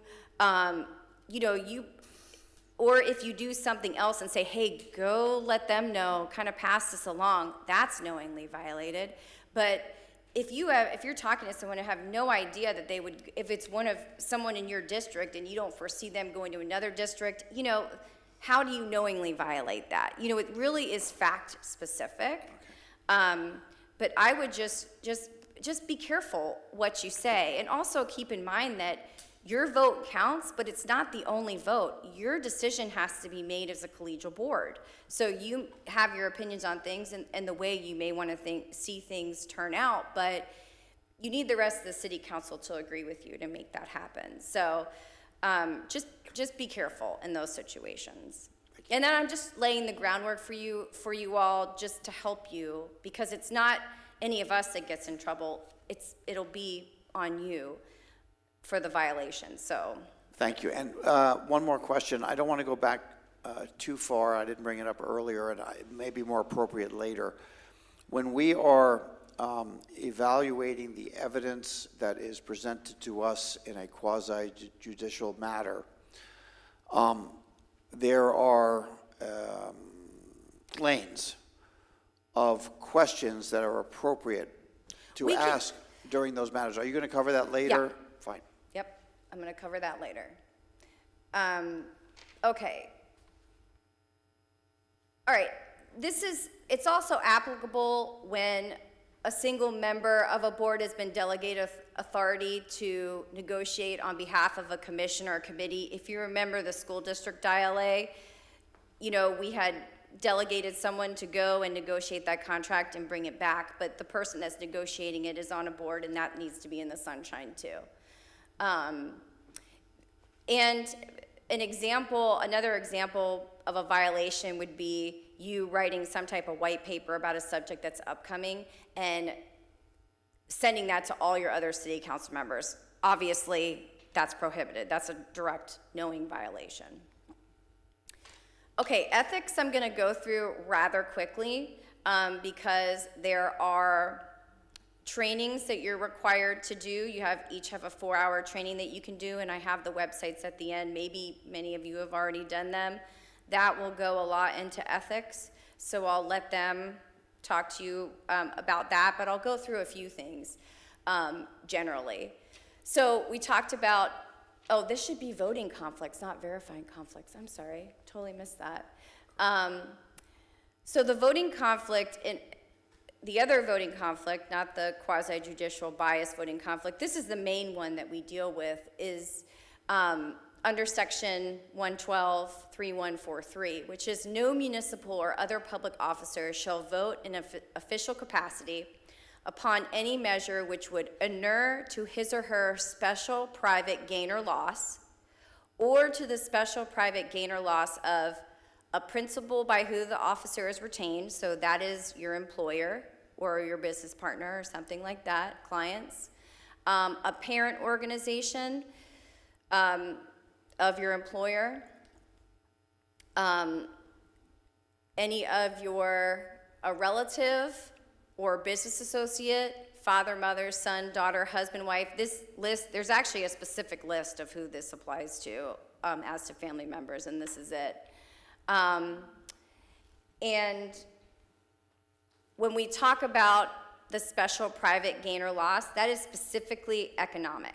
It's economic gain or loss. It's not any other type of measure, like someone getting back at something else happened to someone else. It's strictly economic. So if you do have a voting conflict, the best practice is to tell the clerk beforehand if you're reviewing the agenda and are like, oh, I have a conflict. Let them know beforehand. But if you don't maybe recognize all the players involved, before the vote is taken, and I would say before the matter comes up on the agenda or when the item comes up on the agenda, that you publicly state that the nature of the conflict that you have and that you will be abstaining from voting. And within 15 days of that public declaration, you have to fill out a form, which the clerk has, a voting conflict form, and turn it back in. And that will be become part of the minutes. And this is all required by statute. That's for voting. No appointed officer shall participate in any matter that would inure to the special private gain or loss of the persons and entities listed above without first disclosing the nature of the interest. So what that means is, if you have a conflict, you can participate in the discussion, you cannot vote, but before you can participate in the discussion, you have to disclose the conflict. Okay, now, usually we advise participating is kind of a bad idea here, right? Because you've already said you have a conflict and it will inure to your private gain or loss, so whatever you're said will be taken with however anyone views that. But you can still participate if you've disclosed the conflict. Yeah, so this is basically the same thing I said before. It must be filed within 15 days after. Okay, so generally in Chapter 112, here's all the things from an ethics standpoint that you cannot do as a city council member.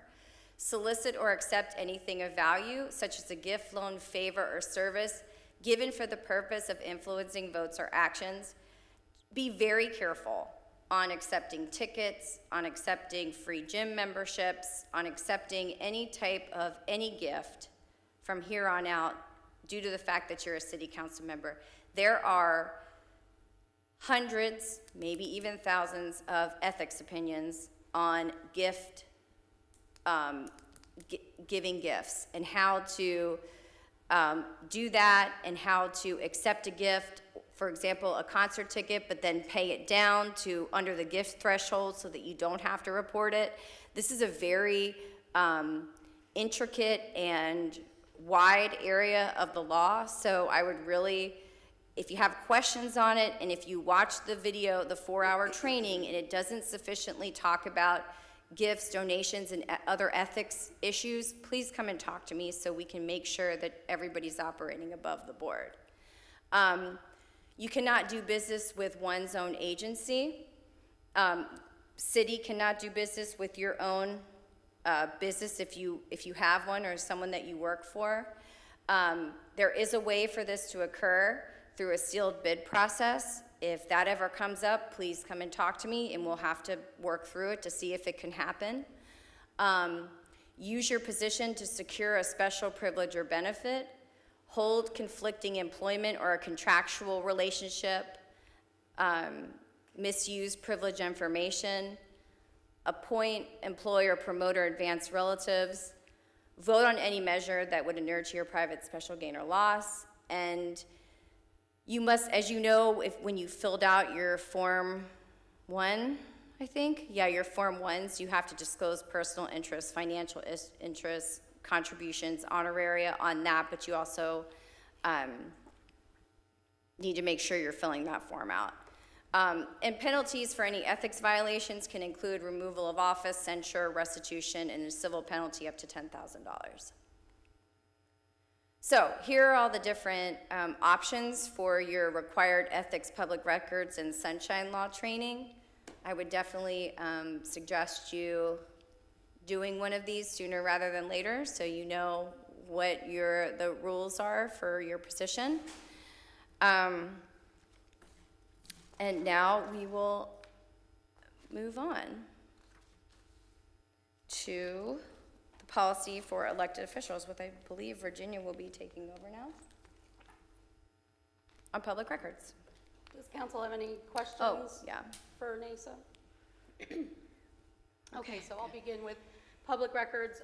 As you know, section 119, the chapter 119 of Florida statutes relates to public records, and the definition of a public record is all documents, papers, letters, maps, books, tapes, photographs, films, sound recordings, or any other material, regardless of their physical form or characteristics, made and received pursuant to law or ordinance, or in connection with the transaction of official business. So that would include anything in writing, tapes, recordings, photographs, emails and texts, and any type of electronic data retained. That includes emails from our citizens. So the state of Florida determined that providing access to public records is a constitutional right of each person, and it is the duty of the city to comply with all state laws. It's the goal of our city to fulfill public records requests in accordance with Florida statutes, provided the requested records are readily accessible and absent of exempt or confidential information. So if the record contains an exempt or confidential information, the clerk staff will redact that information before it is released to the public requester. So it is also the intent of the Florida law that all council oblige by the public records law as well. And we have to provide that access to them. So if you should receive a public records request, you forward it on to the city clerk's division, and we will handle processing that request. Every person who has the custody of a record is required by law and obligated to provide that record to the requester that's asking for the record. Elected officials shall immediately forward any public records to the clerk's office for processing. The custodian of records is the city clerk for the city. We'll go next into the procedures. We'll talk about the public has the right to inspect a record for free and has the right to access a copy of our records. However, there can be a charge for that in accordance with the state statutes, and that goes by if it's a voluminous request or an extensive request. It takes extra resources to complete that. The requester can always remain anonymous. They can send an email that's a made-up email, and we can reply to it for them.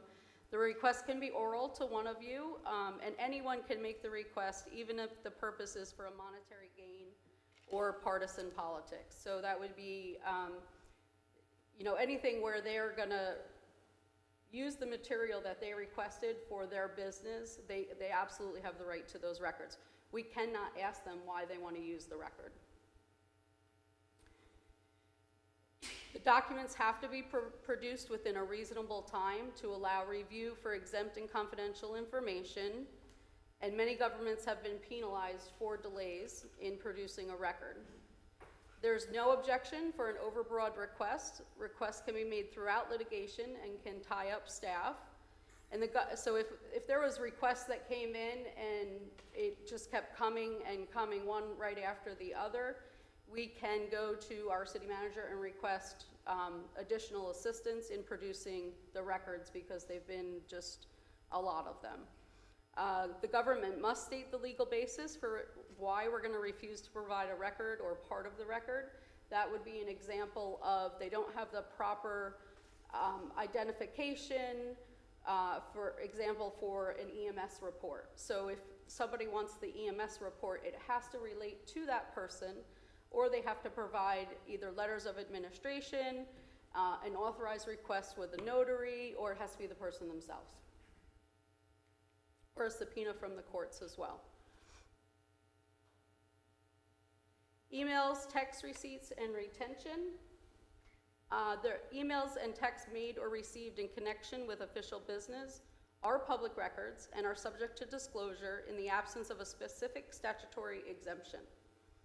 Emails and texts are also subject to the statutory restrictions on the destruction of public records, requiring records be retained for a certain period of time. Email addresses of constituents are also public records, necessitating a disclosure statement on city emails. Any city-related email or text received on personal computers should be forwarded to the city clerk's or your council's own email address for the proper retention and response. I can't state it enough that if you get something on your personal device, forward it and respond only from your city-issued email. And then it's retained, it's protecting you as well as the city. So when you're in doubt about whether a record is public, give it and forward it to the city clerks, and we will process and make sure that you're safe and doing what you were doing. There are penalties for failure to comply. If a requester files a suit and a court determines the agency unlawfully refused to provide records, or on a timely basis, then the plaintiff is also entitled to recoup their attorney fees. Attorney fees are also awarded where access is denied in good faith, but it turns out the documents are not exempt from disclosure. In a recent case, a county quickly responded to a request by stating the county would provide the records, but then delayed with complying with the request, and the plaintiff was entitled to their attorney fees. An agency that misplaced the record was also dinged with attorney's fees. So they had, even though they had the record, they misplaced it, they couldn't find it. They were found that they were in non-compliance, and the attorney costs were then applied to the penalty. In addition to attorney's fees, a public officer who knowingly violates the statute is subject to suspension and removal or impeachment and is guilty of a misdemeanor of the first degree. It's a violation of Chapter 119, a non-criminal infraction, but it is punishable by a fine not to exceed $500. And that would be payable from yourself if you're found guilty of not being in compliance with public records laws. City-issued devices. Each elected official. Anybody have any questions on public records first? Okay. If I may, just a quick question, as city manager, maybe, how much time do you allocate for public record request completion in the course of a year? Virginia can go into what the actual language behind the intent is, but it varies over time. Virginia and her team does have a process of looking at the time expended, and you track that through Palm Coast Connect and managing the cases and how the workflow is processed. So when you talk about allocation of time, I think you have established a performance measure to try to achieve within a reasonable manner. Is that correct, Virginia? Yes. I mean, are you able to share, is it 10% of your time, you and your staff I'm talking about, 10%, 20%? Just give us I'm just trying to get a gauge of magnitude here, because I would say it's a daily review that we do, and it could be up to an hour, it could be up to 2 hours, and it could also be 2 people at the same time working on different cases that come through. So it has a significant impact on Yes. every day. Okay, but I just wanted to clarify that. Thank you. You're welcome. Okay, so we will move on to city-issued devices, and each elected official shall be issued the tablet for council agendas and for your work at home, as well as a cell phone, and that's to be used during your term of office to conduct any city business, official business. It's strongly recommended that elected officials refrain from using any personal devices to conduct city business. The phone and the service contract are owned by and supplied by the city for you. Elected officials shall return all city-issued devices to the city upon the end of your term, or earlier resignation, or otherwise from city as is relevant. Additional charges for overuse of your devices will be the responsibility of you. Right now, I believe there's no cap, so I believe we are okay with your usages. All programming of city-issued devices and cell phones are completed by our city's IT department. Each elected official shall use your city-issued devices in accordance with the policy. Each city-issued device is enrolled into the retention system for usage, as well as text messaging is archived as well. Usage for calls, each elected official shall exercise discretion in making and receiving personal calls on city-issued devices. Text message. Each of you understand that all text messages relating to city business should be conducted on a city-issued device for record retention purposes. So should you receive a text on your personal cell phone, you can then forward it to your city-issued and respond from there. Should an elected official choose to use a personal device to send or receive text messages relating to city business, it will be the elected official's sole responsibility to retain those public records and promptly provide them to the city upon request. I would advise, as always, if you do have something on your personal device, immediately forward it to your city device and respond from there. Then it's retained and no worries for you with respects to retentions. All text messages that are sent or received on city-issued devices will automatically be archived for responses to public records requests should the city receive any by the public. Internet usage, each elected official shall exercise discretion in accessing the internet, which shall only be used for city-related business on a city-issued device. Again, additional charges over the limits that are set by the city may be the responsibility of the elected official. All programs and applications on city-issued devices shall be installed by the city's IT department. Catch up.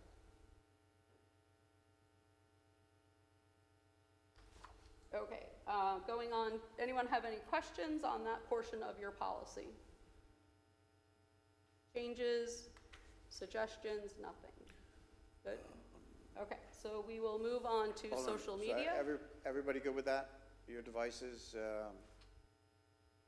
Unlimited nights and weekends for the phone calls. Right?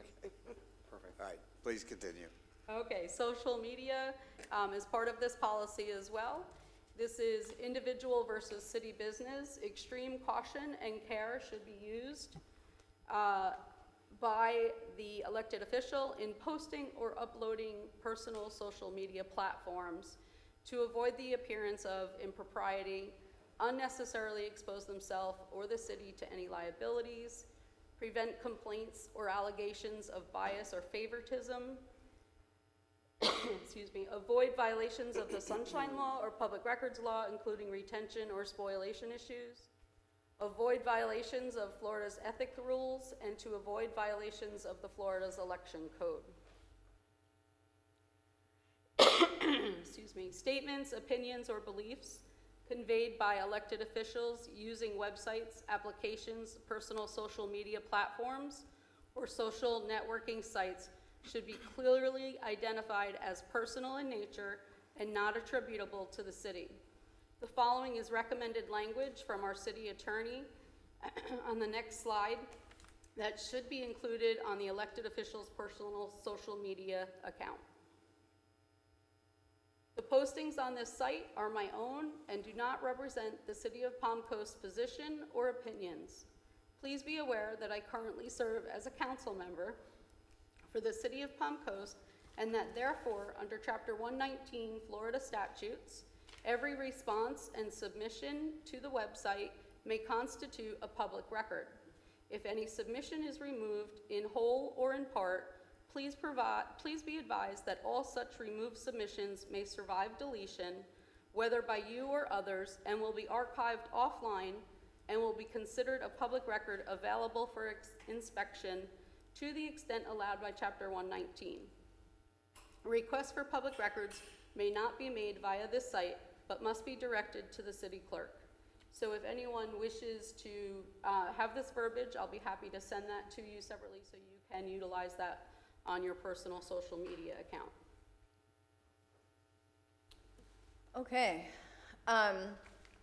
So I just want to clarify that this has to do with if you're using social media as a mechanism to coordinate or communicate to your constituents and pass along information that has to do with city business, that's when this is going to apply. If you have a personal social media page where you're not that's private, where you're not discussing city business on it, then this is not necessary. It wouldn't then become a public record because case law has stated only when you open up essentially your page and make it a public forum, that's when the First Amendment then applies. So if you're just doing it for personal things and you're not corresponding with people, then you don't have to worry about what we're discussing today. But if you do open it up and, discuss city business, then this is the guidance that we're providing you to do so, just to make sure that you're, protecting yourself. So this is just guidance to avoid creating actual or just even perceived violation of the First Amendment and any sunshine and public records law violations. You should not prevent any users from interacting with a post or make comments or replies to those posts that are, dealing with city business. Delete them or take them off or make them less visual to others. You can elect to turn off all replies or comments entirely in a post so that no one can do it. Essentially, then you've closed it's not a public forum, you've closed it, no one can respond. You should not, and this goes back to the Sunshine Law, be engaging with one another on social media. Friending another city council member, so you're seeing their post, then you've established that you can see their post. Liking their post, will that be considered agreement? Maybe, or discussion outside the sunshine? All of these things, we do have some cases on it, but social media is relatively new in the history of the Sunshine Law. So a lot of these things that we're telling you is really in the avoidance of doubt, trying to keep you out of any potential trouble. Like I said before, this includes substantive and non-substantive interactions such as tagging one another on statements, liking someone's post, making a statement that explicitly or implicitly refers to another member on the city council, and this all may be considered a meeting depending on what the interaction is.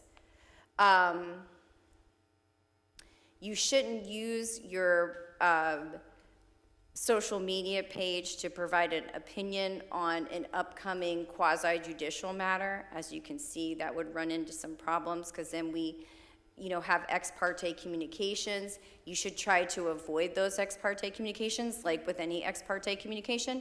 And if you do end up having an ex parte communication on a social media platform, that's just the same disclosure procedure that we use now. You should avoid making any statements regarding public business through posts which are not publicly available. And if you use these to conduct city business, if you use your social media posts to have city business on it, then you're going to be subject to having to retain that data for public records requests. Because someone can absolutely make a public records request on a post that city council member did on this date, and we would have to provide those records to them if they were concerning city business. If you do find yourself in that situation where you've posted something and all these comments are coming, you should screenshot those and provide it to the city clerk so that they already have it and we can respond then in a timely manner if we do get a public records request. And you should not delete any posts which relate to public business after you've already opened it up. Okay, any questions on that section? All right, we'll move. I do have some questions. Oh, on this. sure. And I know there's not a lot of law, Yeah. trial law to do any of this. I know the county takes a completely different position than you're taking on this. But I've had a situation where I've had several people come on my personal Facebook page and basically use vulgar language. And I've deleted them and I've blocked them. And I will Right. continue to do that. I'm not going to tolerate that. So I know that, you're making some recommendations, but, this hasn't been to the Supreme Court, even the state Supreme Court. This hasn't gone far enough for us to really have a solid sort of piece of ground to stand on, Well, correct? no, we do have case law as far as deleting posts. Now, and this is why it's so fact specific. Obviously in our public forum here, we have decorum for citizen comments that are outlined. And if you're being boisterous, using vulgar language, we have rules that say Sure. we can stop you from doing Right. that. Those rules, obviously, in social media, especially now, it's kind of like anything goes. So the question would be, if you do get challenged, for example, if someone were to come up and say, you deleted my post because you didn't like what I was saying, and you came back and said, well, no, it wasn't that I didn't like what you were saying, it's that you were using foul language, you weren't using correct decorum, if you had been, I wouldn't have deleted you. Where is that gonna go in a lawsuit? It would be specifically fact-based. Who knows, I doubt anybody, we don't allow people to stand up here and use foul language and cuss out city council members. So probably if you were going to delete that post, you would I would hope that they would say, yes, that's right. But if you were gonna delete a post where somebody's like, well, I don't like what you did or this, Yeah. then, that's a public forum. Anybody can come up and say, Sure. I don't like what you're doing. That's part of being in your position. So it's really, you just take a chance. I guess that's what all I'm saying. We're trying to give you guidance as to how to operate. But you're just taking a chance when you do delete a post, and you should be really sure that it's for those reasons, and maybe try to think about what the decorum responsibilities are here in our public forum too before you do that. Thanks. And you can always post something and then turn off all comments and replies and not allow anybody to say anything. For example, if you're gonna say a city council meeting's upcoming and post the city council thing, you can turn off replies on that so you don't have people, what can happen, people coming up and just making random statements and starting things. You can turn off comments and replies completely. You just can't pick and choose who does it at that point, I do have a question for clarification. Sure. Based off of Vice Mayor Danko's question. Isn't it true, though, if we don't post anything city-related on our personal page, that takes off the Right. the ability? Okay, Yeah, for it to be- absolutely. You're only opened up, you create the public forum. If you don't do anything to create that public forum, it's not a public forum. So, you would just really have to be careful that you're not sharing any kind of city events or stuff like that. Or the other option is you could self-create your own, city council page and have your own personal page and then really only monitor that city council page and then, but then you're really, that's like an actual public forum if you do that as a council member page. But when you enter a political race, though, if you're running for reelection, Right. that becomes a different animal. Right, then you have to really balance there, like we talked about earlier, between being a candidate and then also making sure you're still complying with your requirements as a city council member as far as sunshine law, ethics, and, social media do's and don'ts. But if you're campaigning and you have a Facebook page for your Right, campaign, and you say, I right. support doing this, I'm opposed Right, to this, that's your campaign, that's your Right. platform. That's right. That's your platform. Absolutely. And I'm not saying that you cannot do any of those things. I'm saying you run into trouble when you start picking and choosing who do you delete off those, if you don't retain the records, if you don't take these other steps to make sure you're just operating it above the board, so there's no First Amendment violations or sunshine law violations. And I'm happy to, like, if there's a specific situation that comes up and you have a question on, I'm happy to call me and I'll do the research to see if it's come up before. You know, in a lot of ethics opinions, they've really run the gamut of many things, and I can always look that up and find the exact answer. So always feel free to do that. Thank you for the comment. It conjures up the thought, is there life above and beyond city council? It's like they all tend to merge together at some point, but certainly the warning and the thought, again, the seed is to be wary so that, you know, obviously there's two pieces. There's a perception piece and there's a legal piece, and, you know, at least have your alarm, your flag go up. So that's, appreciate the advice. Good. Anybody Right. else? Sure. Very good. Thank you. Okay, the last item that you're going to be hearing from me on, yay, is quasi-judicial proceedings. So, what does quasi-judicial mean? Quasi means kind of, sort of, and judicial means dealing with someone reasonably by applying the law. So, quasi-judicial means it's kind of, sort of legal. We don't follow specific rules of evidence. We do follow general evidentiary rules, but it's not as formal as a court case that you typically see or know about, a civil court case or a criminal court case. There's not a bunch of motion filing and stuff like that. So it's kind of a judicial proceeding, but that doesn't mean we don't have standards that we have to follow. So there's a few statutes that specifically require, that require certain things in quasi-judicial decisions.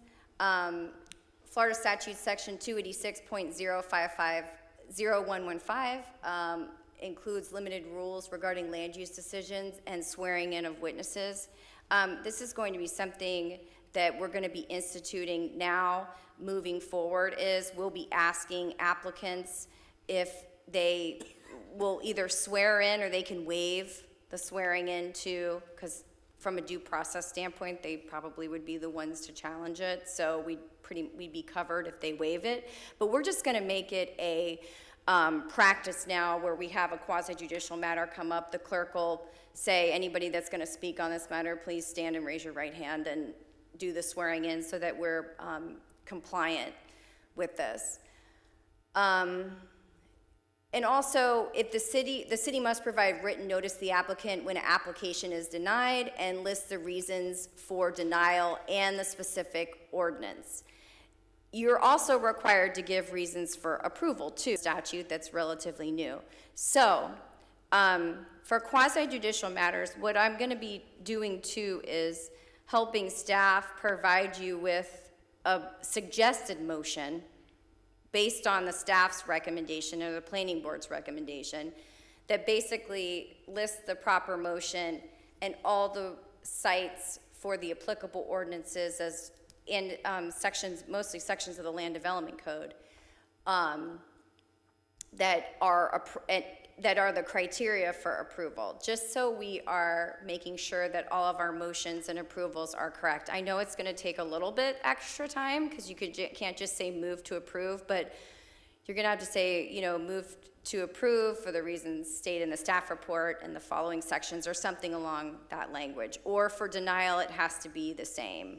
Do you contemplate that the suggested motion will be a part of the agenda package?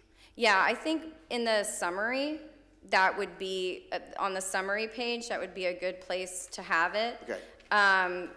We can even do an alternate. The problem is, if we don't know, obviously before these come, we don't know what the city council is gonna do. We can have a recommended motion from staff that lists it. But if the city council doesn't go that way, then of course, during the hearing, I can help assist you in preparing that motion. So we make sure that we check all the boxes, especially for a denial, because applicants obviously have to have the reasons why you're denying it. I mean, that has to be clear on the record from a fair proceeding standpoint. I just have a question. Sure. For the quasi-judicial proceedings or presentations, I want to clarify the swearing in portion.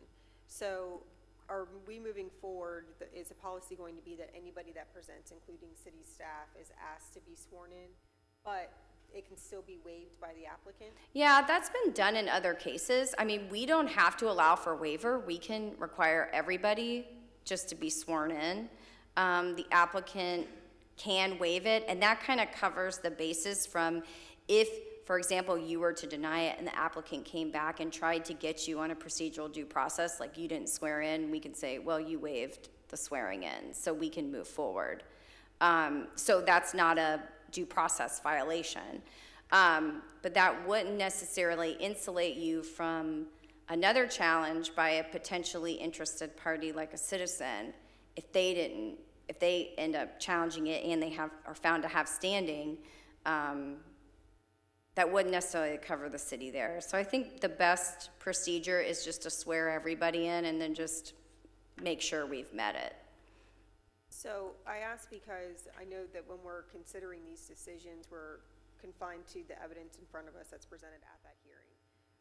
If somebody does not wish to be sworn in, if we decide that we are going to allow them to waive it, will we be told that so that we can weigh the candor of whatever they're presenting to us as somebody that's not being sworn in?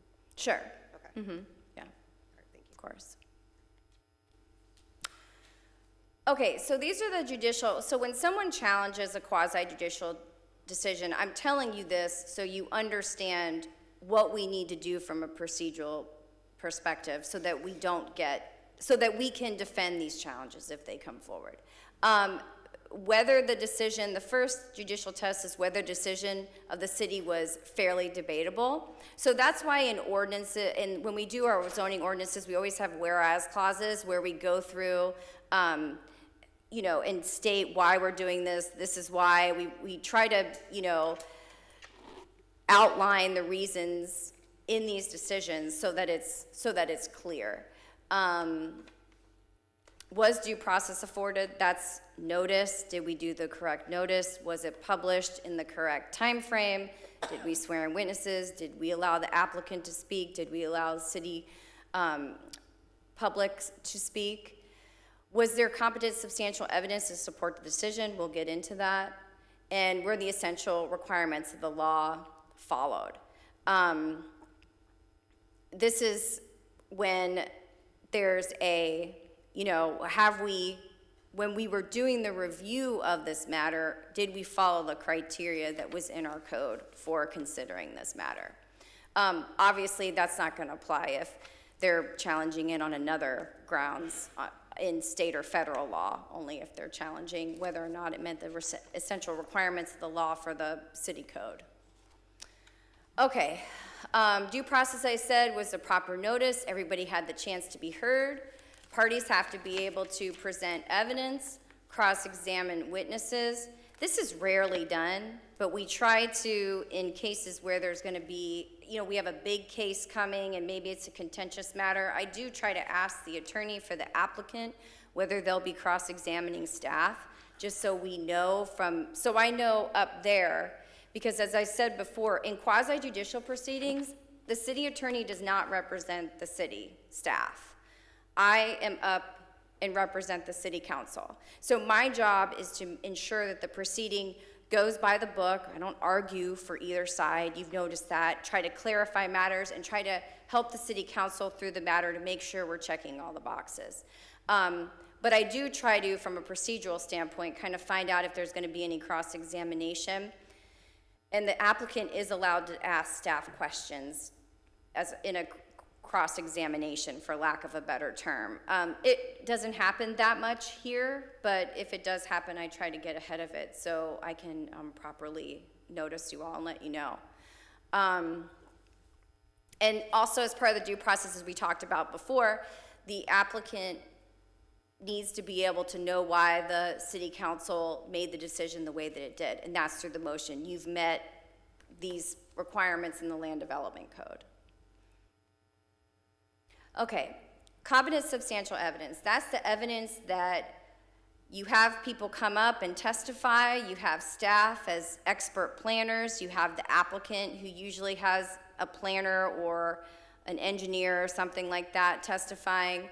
And competent substantial evidence, as defined, is evidence that a reasonable mind would accept as adequate to support the decision. Yeah, Okay, so what does that mean?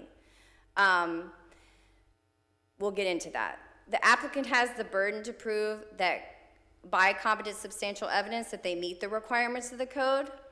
If the applicant meets the criteria by this evidence, the burden shifts to the city to prove why the application would be detrimental to the public interest. So that's how the burden of proof shifts in a quasi-judicial proceeding. As the city council, you have a fair amount of discretion to determine what is competent substantial evidence, because you are here listening, as you pointed out, Councilmember Carly Pontieri, you are here looking at the demeanor of witnesses, what they say, what they do, whether they swear in themselves or not. And so the judge, if this is on appeal, defers to the council that hears the testimony because you all were here to witness it and determine the credibility of that testimony. And then appellate courts have developed rules that of what constitutes legal competent evidence. Okay, so here's what is competent substantial evidence. Reports and testimonies of planners, engineers, fire chiefs, police, code inspectors, and other staff are competent and often considered experts on technical matters. Ultimate conclusions are not competent evidence. There must be facts to support the conclusion. So just saying the special exception will generate undue traffic, that doesn't fly unless there's a traffic report that says, yeah, you're gonna generate a lot of traffic. Opinions without facts are not competent, and popularity polls are not competent evidence, and we'll get into that more. Hearsay is permitted, so saying, oh, well, I've heard from the city traffic engineer said X, Y, and Z, that's permitted, but that by itself, without the traffic engineer's report, would not be competent evidence. Testimony of attorneys representing applicants is not considered competent substantial evidence, and it should not be a basis for a decision. Unless the attorney is testifying about the actual code or a legal matter, not a planning matter, then it could be considered competent evidence, but if it's a planning matter, that's not expert testimony because they're not a planner. Neighbors can give competent substantial evidence as to facts about which they have firsthand knowledge in areas. So aesthetics, recreational needs, compatibility with the neighborhood, those are the types of things that you can hear from a member of the public that actually lives in a neighborhood or near a project and consider as evidence. Traffic and property values, a member of the public testifying to that, that's not considered competent evidence because they're not a traffic engineer and they're not an appraiser. If they hired a property value appraiser to come up and talk about it, yeah, maybe that would be considered. Asa, may I stop you? Sure. Sorry, I have a few questions and kind of clarifications as well. So if the burden is initially on the applicant and then it shifts to the city, presuming that the applicant meets their burden, why is it normal policy, and maybe this is something that we need to just address, why is it normal policy for the city to present their presentation first usually rather than the other way around? Yeah, so that's a really good question, and I'm not sure why that's been the established procedure for so long, because burden shifting typically happens if there is going to be, if usually in the case where there's going to be a denial or something like that, and you're coming from it in two different angles. So I don't know that the procedure, who goes first, really matters, as long as the burden, as long as the applicant has enough proper amount of time to be able to argue their case if staff is presenting something that's adverse to the application.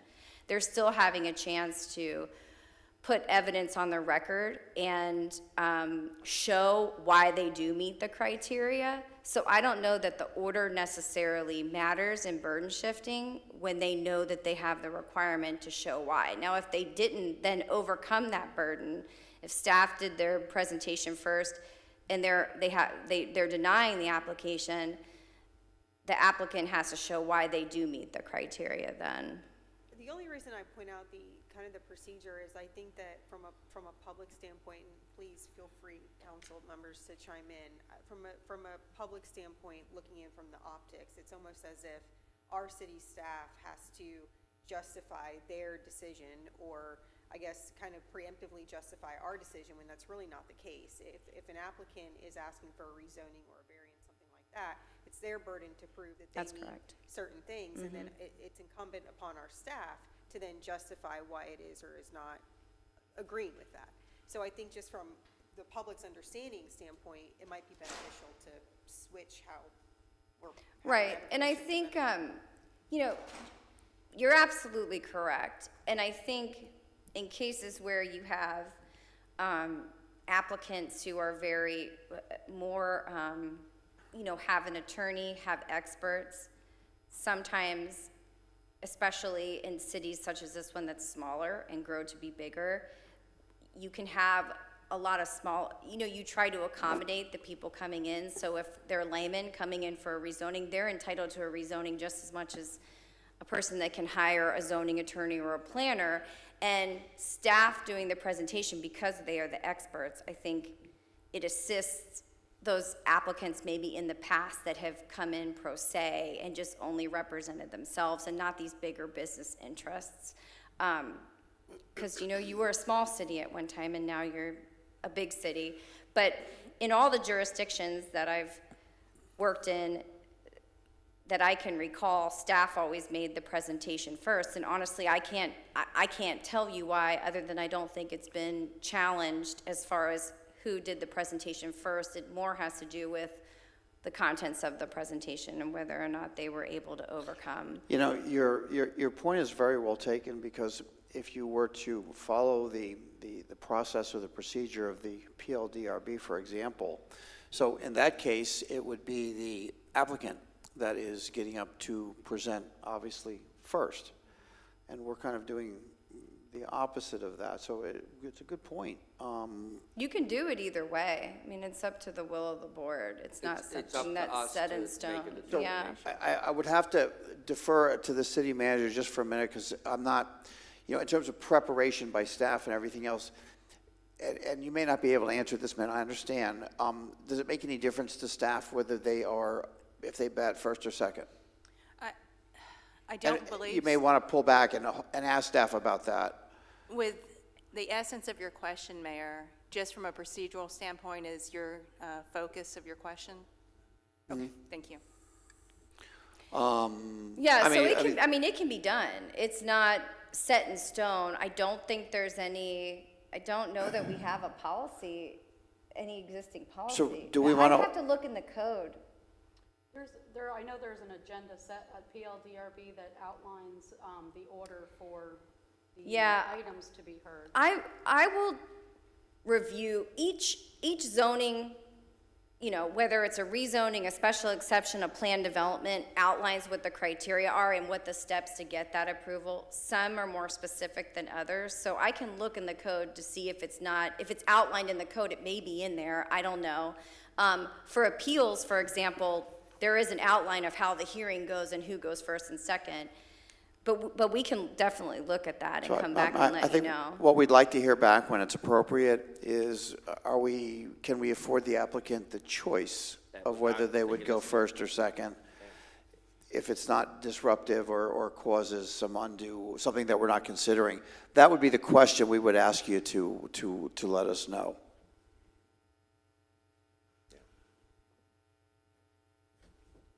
I can look into that, sure. Anything further? Just another question on the attorney's testimony, or I don't know if I want to call it testimony or legal argument versus, say, a developer. So if I heard you correctly, we are to not consider if an attorney goes outside of kind of their purview of their legal knowledge or legal argument, such as talking about planning, zoning things that are outside of the law, that is not considered competent substantial evidence. We would have to hear from the developer, engineer, et cetera, on those specific matters. Yes, there's been case law that's established that, yeah.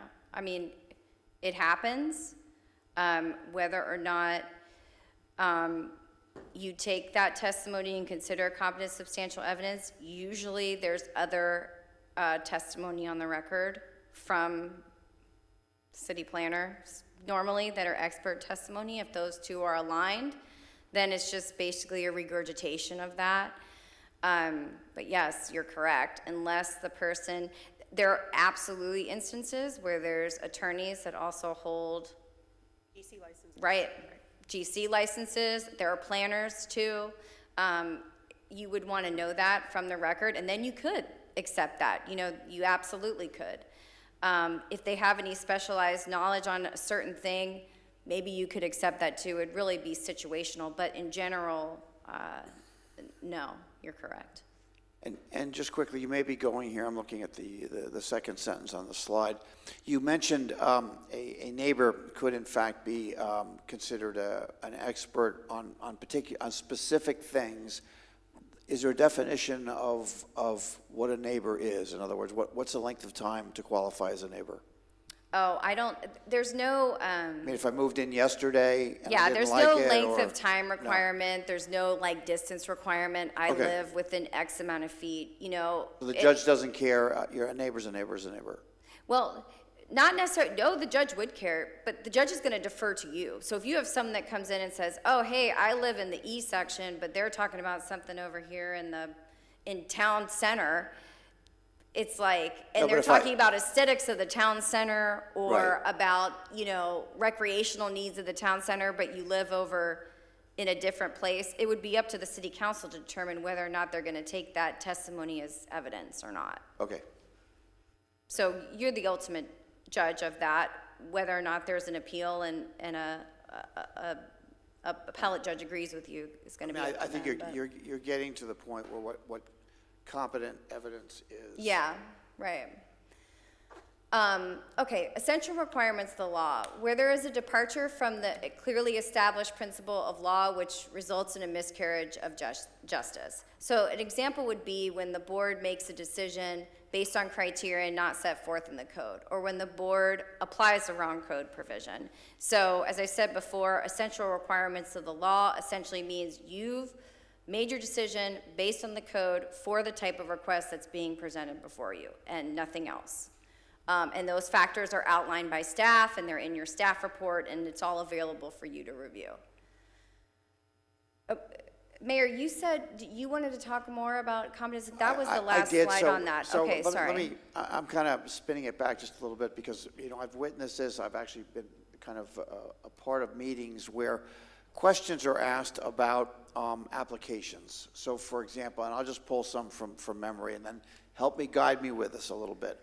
So if we were to ask an applicant, let's assume it's a development project, is it gated? Now, in the code, that's not really specified, so, I mean, is that a question that is evidence? The answer to that question. Is the product going to be available at a market rate? That's a business model question. Business models are not covered in the comprehensive plan or in the code and anywhere that I can find. And on and on and on. You know, is your building going to be, you know, gray or brown or some other color?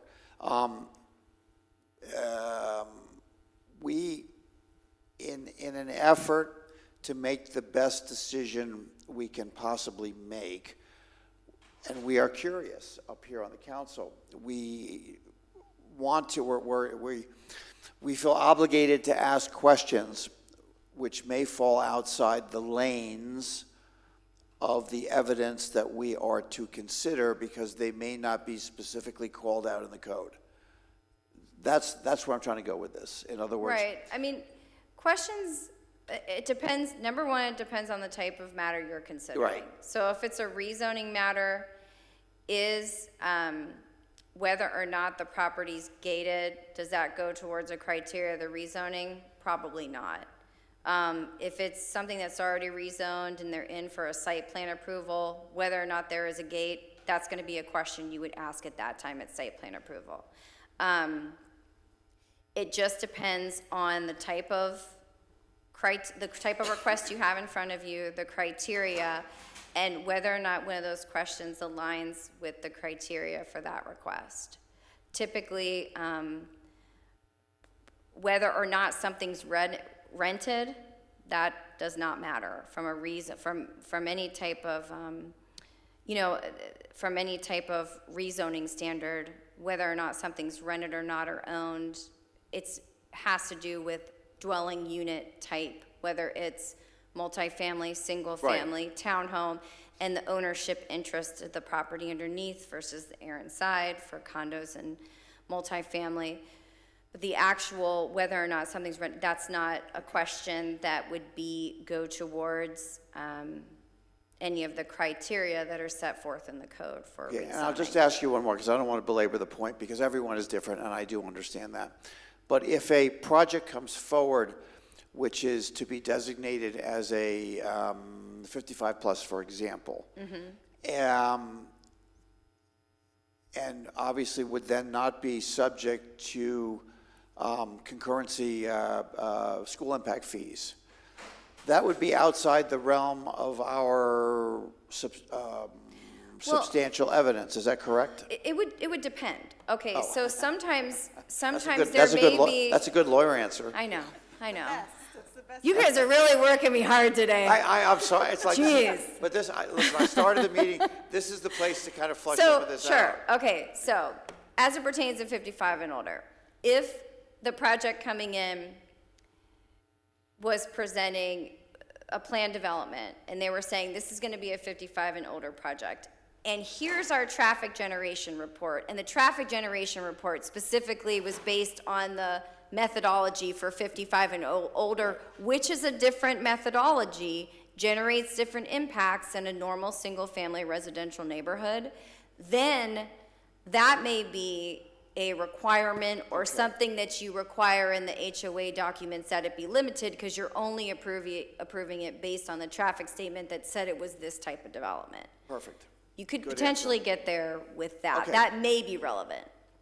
And I appreciate the answer. You could go to law school for all this. I do understand that, what you guys have. That's enough for me for now, but I do appreciate the help. And again, the purpose, again, is to understand that although they may seem difficult to touch, there are in fact lanes that we are obligated and are responsible to stay within, especially in our questioning of both the applicant and staff when we're considering these various projects. Absolutely, 100%. Because the last thing you would want is to ask a question out of curiosity, are these going to be rented?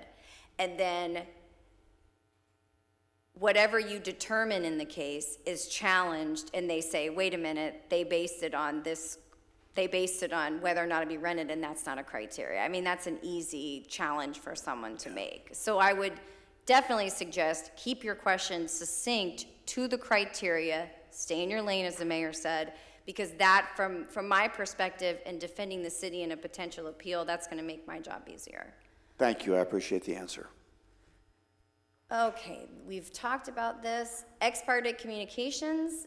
Ex parte communications involves one side only, made on behalf of or by only one of the parties involved in a case outside of the noticed meeting. So when we talk about ex parte communications, that's whenever you are in contact with someone about a case and you've talked about it before it comes before you. These are only in quasi-judicial matters.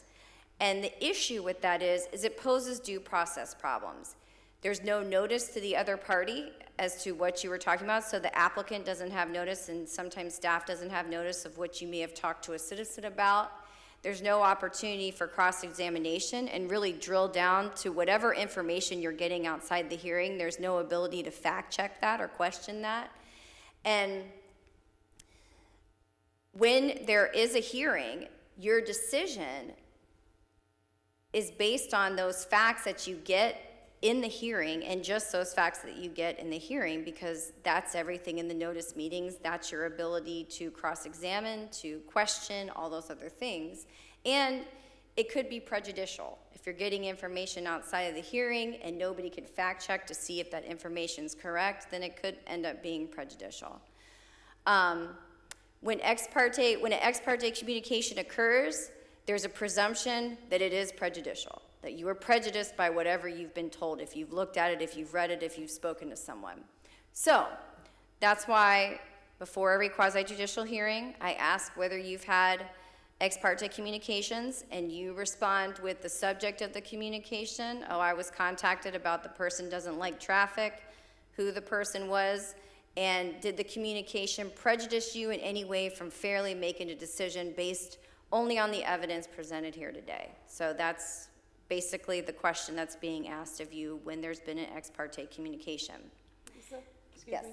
Also, a reminder to council, when you get an email from a resident that is involved in this project in some way, it's best not to hit respond all. It's best to just respond to the requester and copy Denise and myself in so that I can include it into the packet as well for when that item comes before council. Right, so that's on our next slide here. Yep. If you can disclose early in the proceedings, so you give any, the applicant or any opponents a chance to respond or refute what you've heard.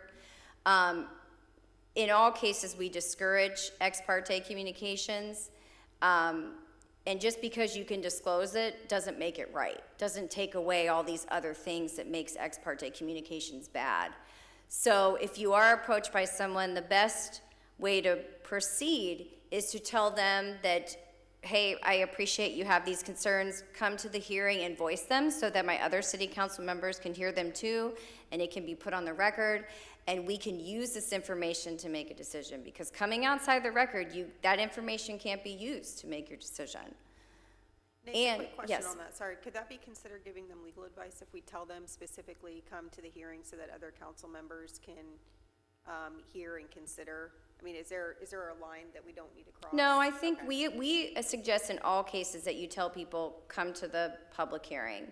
Or if you get an email, not even to read it, respond back and say, I've sent this email to the city clerk, please come to the meeting to express your concerns. Because it's not really legal advice, because you just aren't supposed to look at it outside of public hearing, and you can explain yourself as to why. And I would encourage that so people know, they don't just think they're ignoring you, or that, they want to still know that you're interested and you want to hear them, but you want everybody else to hear them too.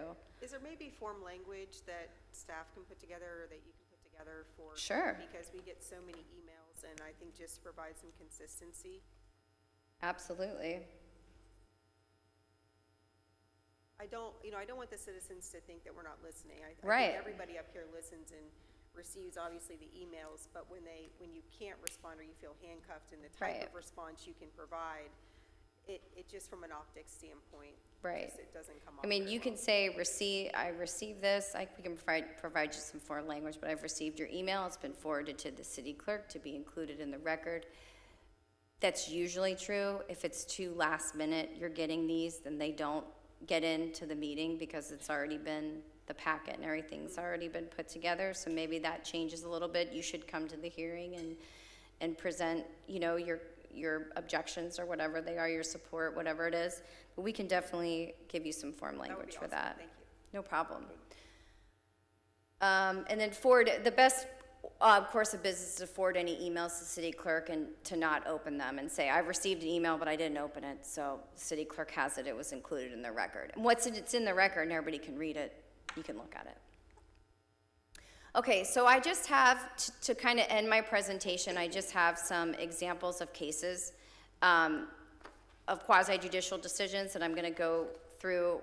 Just gives you an idea of how this works in the real world. So this is the city of Apopka versus Orange County. This is an older case, but an application for a special exception to build an airport was denied by the county. And it was based on testimony from the neighbors who felt that the airport would damage the surrounding area. There was also a petition that was signed by 200 people against the airport itself. And despite the public uproar in this decision, the court held that where the evidence against the airport was layman's opinions, which in this case it was, unsubstantiated by competent facts, and board made no findings of fact on the effect of the airport on the public interest, there was no substantial competent evidence to support the denial. It's not the function of the board to hold an election on an application, and comments of laypersons and technical issues are not sufficient. So if those 200 people would have generated a potential noise study of what the airport, the noise effect on the surrounding residents, if they looked at the environmental effects, if they had some actual evidence about why the airport shouldn't be located in that location and maybe why it would be somewhere else, and they had experts testify to that, or maybe even if the county staff had put on evidence about that, the case could have been denied. But because it was only based on basically a popularity poll by people, the court reversed that decision. This is another one where an application for a special exception for an assisted living facility was denied. Again, the neighbors testified that the proposed use would cause traffic problems, light and noise pollution, and have an unfavorable impact on the area. The court held this was not factual evidence and wasn't a sound basis for denial. This is an interesting case. It's basically about reverse spot zoning. So this was a rezoning where the applicant came in to request a rezoning from an agricultural land designation to an estate land designation. I think it was like the ag designation was 1 unit per 5 acres and the EU designation was 1 unit per 1 acre. And in this case, there was a lot of uproar from surrounding residents who wanted the land to remain as a forest or whatever it was at the time. And so the court said that there was indisputable evidence that the previous agricultural nature of the area no longer prevailed. They showed that all the surrounding areas were all the EU designation and it wasn't ag anymore. And that the surrounding property is now used as permitted by EU, if anything, even more liberal zoning. It is obvious that continuing the AU designation results in an instance of impermissible reverse spot zoning, which cannot be sustained. The county's justification for not approving the EU designation was that they wanted to preserve the property in its present state because they were using it as a stormwater area for excess rainwater. So the court said that, look, you cannot use this property for your own public gain without some type of compensation because you were acting as the uncompensated stormwater area for the neighborhood. So because this wasn't related to proper zoning principles and, didn't meet the criteria, but it did meet the criteria, the court felt, and there's a public policy to keep this as a stormwater area, it didn't matter because you couldn't put this on the back of one property owner when the other property owners around it were allowed to develop. So that's kind of the opposite of what we see. There's not many of these cases. And I think this is my last one. This was a special exception to build a guest house, and the city commission denied the application. What the district court did was held that the denial of the special exception allowing the petitioner to build a guest house on her property, which was based on objections of several residents, which did not bear any relevant criteria set forth in the applicable section of the zoning code, was improper. So it basically was because the neighbors said it wouldn't conform to the rest of the area because of the new, if you know anything about flood zones can change and your base flood elevation over the years can rise, and that's why you see older homes at a lower flood elevation and newer homes higher. Well, in this case, the guest house was gonna have to be, I think it was 12 feet above ground level, and this was not, the applicant didn't choose this new regulation, And it was mandated by the new base flood elevation that was in effect for the area. And there was one other parcel in the neighborhood that had contained a raised structure because it was built after the base flood elevation changed. So given all those, that was not a permissible basis to deny it, just because the code had changed and they were required to meet this new flood elevation. Plus, according to this, the other major objection was that the property, the surrounding residents didn't want her to rent out her guest house, which kind of makes that portion of this case obsolete with the new, the new standards we have now with the state and allowing short-term rentals and their preemption of that regulation. So with that, that's the end of my presentation. If anybody has any further questions, I'm happy to answer them. Very, very thorough, and appreciate your taking some of those questions on the fly. You have some, limited direction in terms of, what to follow up based on council members' requests. So really appreciate it, and I think this helps us all. It creates a framework to work within. So appreciate everybody's engagement and attention too. Yeah, and as always, I'm happy to answer any specific questions. Okay. You all have my number and can give me a call if you ever have questions. Thank you. Thanks. Thank you. Thank you. Mayor, City Council, it's back to me to just go over a few bits of information regarding personal appearances and liaison duties. The protocol for personal appearances for attending events that the city may get invited to have a speaker at. It's stated in the charter that shall be done by the mayor. All of your calendars are being managed by our staff upstairs, Kendra and Shira. So whenever you have any questions, you've been contacted by who's managing your calendar to help you set up your calendar for you. That's going to be Kendra and Shira. Liaison reports, as mentioned and concurred by City Council in a past council meeting, are going to be liaison reports that you would supply to council during council comments quarterly or as needed, so that you can give an update to the boards that you participate on. And that's all I have. I'll turn it back to Denise. I'm sorry, and the liaison reports are just a very brief update on any specific topics of interest to City Council and to our residents on the meeting that occurred. Thank you, Virginia. And we're going to close out this presentation talking about next steps. We did have a recommended change to the policy that we took note of, and then also requests for some action items of form language that we'll provide to you all to help you coordinate with the members of the public and make sure that they understand they've been heard, but working within the lanes of the presentation today. So with that, I would just like to open it up one more time to City Council and make sure that there was an item that you thought was going to be in the presentation but wasn't today. Like to discuss it all? I do have one. I would like to have perhaps a moment of silence after the pledge. I don't want to overstep our bounds as a government entity in a public meeting, but I do think that maybe a moment of silence would be appropriate. How people spend that moment, up to them, obviously. But I do know that in a lot of other cities, they have something similar, and it's just a suggestion that I would have after the pledge. The only question, a lovely thought, would the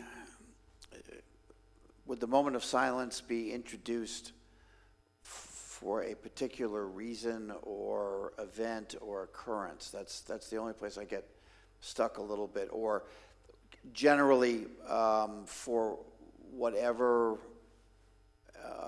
someone would choose to use that moment of silence for. Correct, that's my idea. General? Okay. Just general, yes. I actually, you think about it, the United States Congress opens their session with a prayer. They do. I have no objection to us opening our sessions with a prayer and inviting ministers and such from different, congregations to come and from all faiths and do that at the council. Personally, I have no objection to that or the moment of silence. I have no objection. I would very much endorse the moment of silence, and then consider the other topic. I think there's more to that one. Maybe that's something we open up to the public. Yeah, well, I'd like to get some feedback on that one. Moment of silence, I think, is excellent, and I for one, as one council member, would certainly be willing to do that. To be honest with you, I could use a moment of silence at that moment in time. No, I don't mean that. I mean that in all seriousness. There are things that in that moment I would like to consider, and I think it would help me perform on city council. So I not only appreciate the comment, I find it, well said. I'm in agreement with that, with a moment of silence. Yep, I see no problem with that either. I think our Nasa may have wanted to chime in. Yeah, so typically with just a general moment of silence, that's fine. There's nothing further that has to be done. Good. For an invocation, there's a prayer policy that can be drafted that I actually just did one 2 weeks ago for one of my other clients. And there's a lot of, obviously separation between church and state. There's a lot of case law that's required. But generally, if you have a policy that's non-denominational, you open up to all local churches, you don't tell anybody that they can't come and do the invocation, that it's, that you don't have a standard prayer or something like that. As long as you're meeting certain metrics with the policy, then it can be implemented. There are ways to do it. You have to, number one, have the policy, and then you have to implement it. So you've just written a policy for another city, I assume, or? It was for a special district, but for a public meeting. If you could share that with us so we could have further discussion down the road, I'd appreciate it. Yeah, I can share you an example of that policy so you can see it. And I have another city that does the same thing, has an invocation and then opens it up. But it's better to have a policy on the books and then make sure that you have a person charged at the city that's, that person implements it so they know to follow. You just have to implement it properly. That's all I'll say, but it can be done. Absolutely. And following approval of today's workshop items, we'll move forward. City Council would like to move forward with the moment of silence. That would be great. And then we can follow up with that. Does that conclude the presentation? You're asking if there are items that, okay, so I do have one item, and I'm going to open this up. It was brought forward by members of the public, and let me present it in as neutral a fashion as I can for for debate, for discussion. It was brought to my attention that all city employees, when they're hired, undergo a background check, which is referred to commonly, generically, as a level 2. Part of that has to do with, access to the building, access to electronic communications, and, working together, and, for the public safety, for the staff safety as well. It was suggested to me that candidates for city council should also undergo the same background check, and in advance of election or elected, becoming an elected official. City council members have same access to the same areas, have access to electronic communications, and I'm sure there's a list of other things. So I put that to my fellow council members for discussion. I'm not suggesting that we should or should not make a decision today. It's a question. So who would like to comment on it? I think we've had this discussion in the past, before the last election.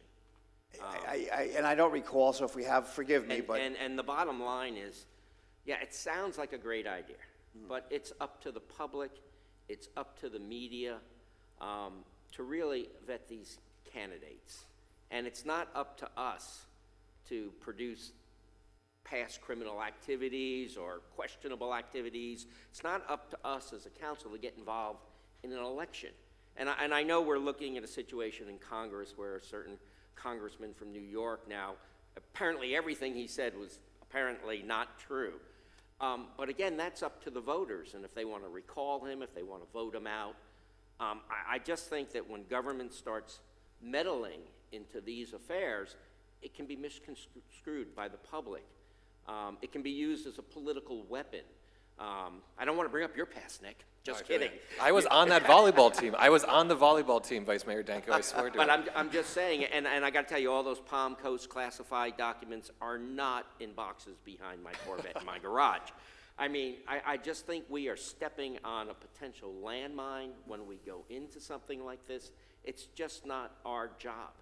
I mean, we're not being hired by an organization. We're being elected by the public. So I think it's up to everyone to run their own campaign, everyone to be as transparent if they want or not. It's up to the media and their opponents to dive into them if they desire. And I just think that's a place we should not go.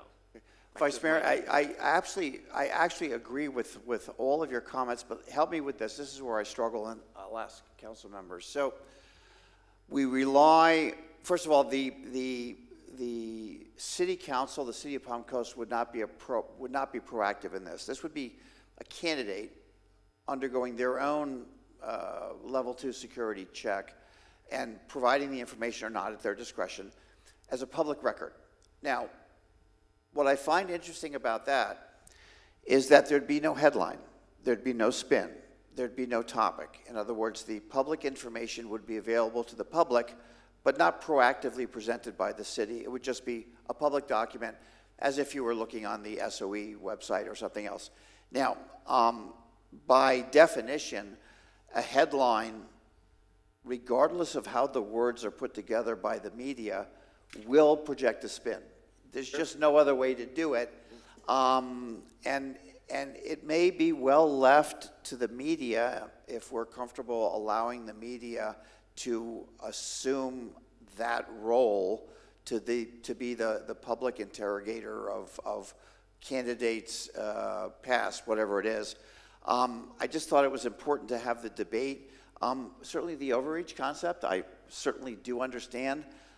Making the information available as a public record, in my mind, was not an overreach, but not necessarily a function of municipal government. I respect that. I would also wonder if it would stand the legal test.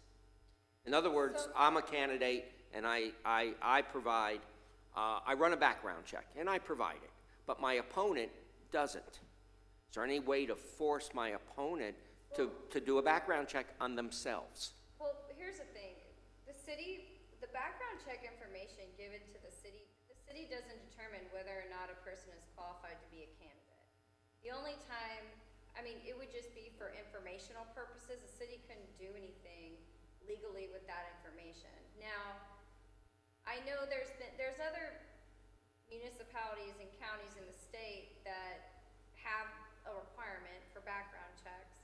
I think the only thing that if it came up where someone had been convicted of a felony or some other thing that would preclude them from being a registered voter and somehow it had slipped through the cracks, then that person could be precluded from being a candidate, but that's already a standard for candidates anyway. Right. It would just be, and that has happened. It has happened where it's someone who wasn't a registered, for some reason was a registered voter, but they had a felony and they shouldn't have been a candidate. It slipped through the cracks, but there's nothing that the city, from a legal standpoint, that would be required to do with those background checks or, analyze them, or we have no way to determine, to dictate who can be a candidate. Right. and not. Yes, but we're beginning to step on the slippery slope, though. And if we start there, we're going to end up down here. I have no doubt about it. And you will have people that will take somebody's information and leak it out. And I think this is the media's job. I think it's the political opponent's job to question their opponents. Nothing prevents anyone from running a background check if they want to write a check for that service. So I just don't think, again, just like we went through the discussion with the supervisor of election concerning some sort of pledge not to be mean to your opponent, I don't think government has any business in that type of dealing with an election. I just really don't. And again, you're gonna run into cases where you get somebody, like they're discovering in Congress, that they've made a mistake. But I think the political pressures from the voters in that district will probably force this person out the door at some point anyway. I agree with Vice Mayor Danko. I think that you're taking, there's a difference between what's within the public's purview and what's within the government's purview, and this is blurring those lines, which I'm never comfortable with. I have to agree with Mayor Danko and also Councilwoman Pontieri, and I do believe that it needs. I did, thank you, Kathy. Hey, David, if I could have that gavel. Yeah, slide that down. Okay, Yeah, yeah. it's coming. I think that it also deserves further discussion. Yep. So I'm hesitant whenever something like this is forced out, just like they're saying, but I do see it from a human resources perspective that it's potentially an issue as far as just knowing who you have on staff here, and I could see it as being something that HR would want to know, and I'm uncertain on whether or not the policy, it's just interesting that we have individuals who could be, and you know, it is the job of the public to vet these people and do the correct thing, but once we're actually elected, I'm curious as to if then maybe something like that is justified, because they do have access to the building and everything like that, and I don't know whether or not that would be limited if they had these type of, say they had like felony trespassing or, you know, just something like egregious in their past, or even worse, say like I was sending data to some other country or something like that. Do I have access to all of our computers then? And that type of thing. So I completely concur that it's not government's place, especially before someone's elected or considered like an employee, to have this forced out in any means or manner. But I think there might be an additional angle from a human resources perspective, just to ensure that we maintain the highest integrity and security inside of our walls. But that's the only way that I would feel comfortable with it, is perhaps that after someone becomes elected, that it's the normal hiring process. I appreciate your comments very much. Based on what I've heard today, I'd like to withdraw my comment for now. I think I would like to read what some other municipalities may have done and what their experience has been, and if after doing that, then, you know, I may during city council comments in the future, you know, bring it back, but for now, I appreciate your comments, and it doesn't exist, so let me just withdraw that, and it won't exist until or unless, you know, discussed again in the future, okay? And you know, I think if we had a situation, as Nick brought to our attention, then we would probably say, okay, maybe we need to do a little more, but we you know, we had a situation not so long ago where one of our members allegedly committed a crime at one of our stores, and the public backlash solved that problem for us, whether that person committed that crime or not. I mean, it was solved by public opinion. So we'll ask the vice mayor if he'd would like to fill the role of the bouncer for the time being. We've got folks over there in uniform with guns to help us do that, and we appreciate them being here for our safety, no doubt. I'd like to thank staff for a marvelous presentation in terms of detail, and obviously the attention and the engagement of my council members and, you know, staff as well in the back. Okay, so I guess we now move down the agenda, and we are based on what you all had said, I will open up the meeting for public participation. Are there any members of the public that would like to address City Council at this time? Seeing we have no one in the audience, I will close public participation. And are there any matters that City Council members would like to bring forward at this time? I have nothing for today. I have nothing. Seeing none, I'll go directly to City Attorney. Are there any final comments that you'd like to make today? No, thank you all for being attentive and listening and asking so many questions. I'm really glad it was so engaged, so Thank you. Yeah. And thank you for the real life examples that you gave that kind of take that legal jargon and make it like reality. You're up. Just to echo Nace's comments and appreciate the team's effort of bringing this together and having the dialogue with City Council. Thank you very much. Good, and just before we adjourn, I'm sorry, I did want to make note that Tunnel to Towers, the first anniversary of our inaugural event will take place this Saturday. So if you're available, or if you have a mind to support this cause, please come out. Hopefully the weather will be great, and hope to see you there. And All right. one final comment, if you own a dog, or you don't own a dog, we're going to be doing a dog walk around the lake here, and Renee and I and our dog Marshall will certainly be there tomorrow morning at 10 a.m., I believe. Nice. So please, get your dog, come join us. I know you have a dog. All right. Yeah, I'm sorry, 10 a.m. tomorrow? Yes. Very good. Thank you for letting us know. All right, with that, I would ask for a motion to adjourn, which, by the way, can now council argue. has told us you can deny, but do I have a motion to adjourn? Motion to adjourn. And a second? I'll second it. There we go. Thank you all.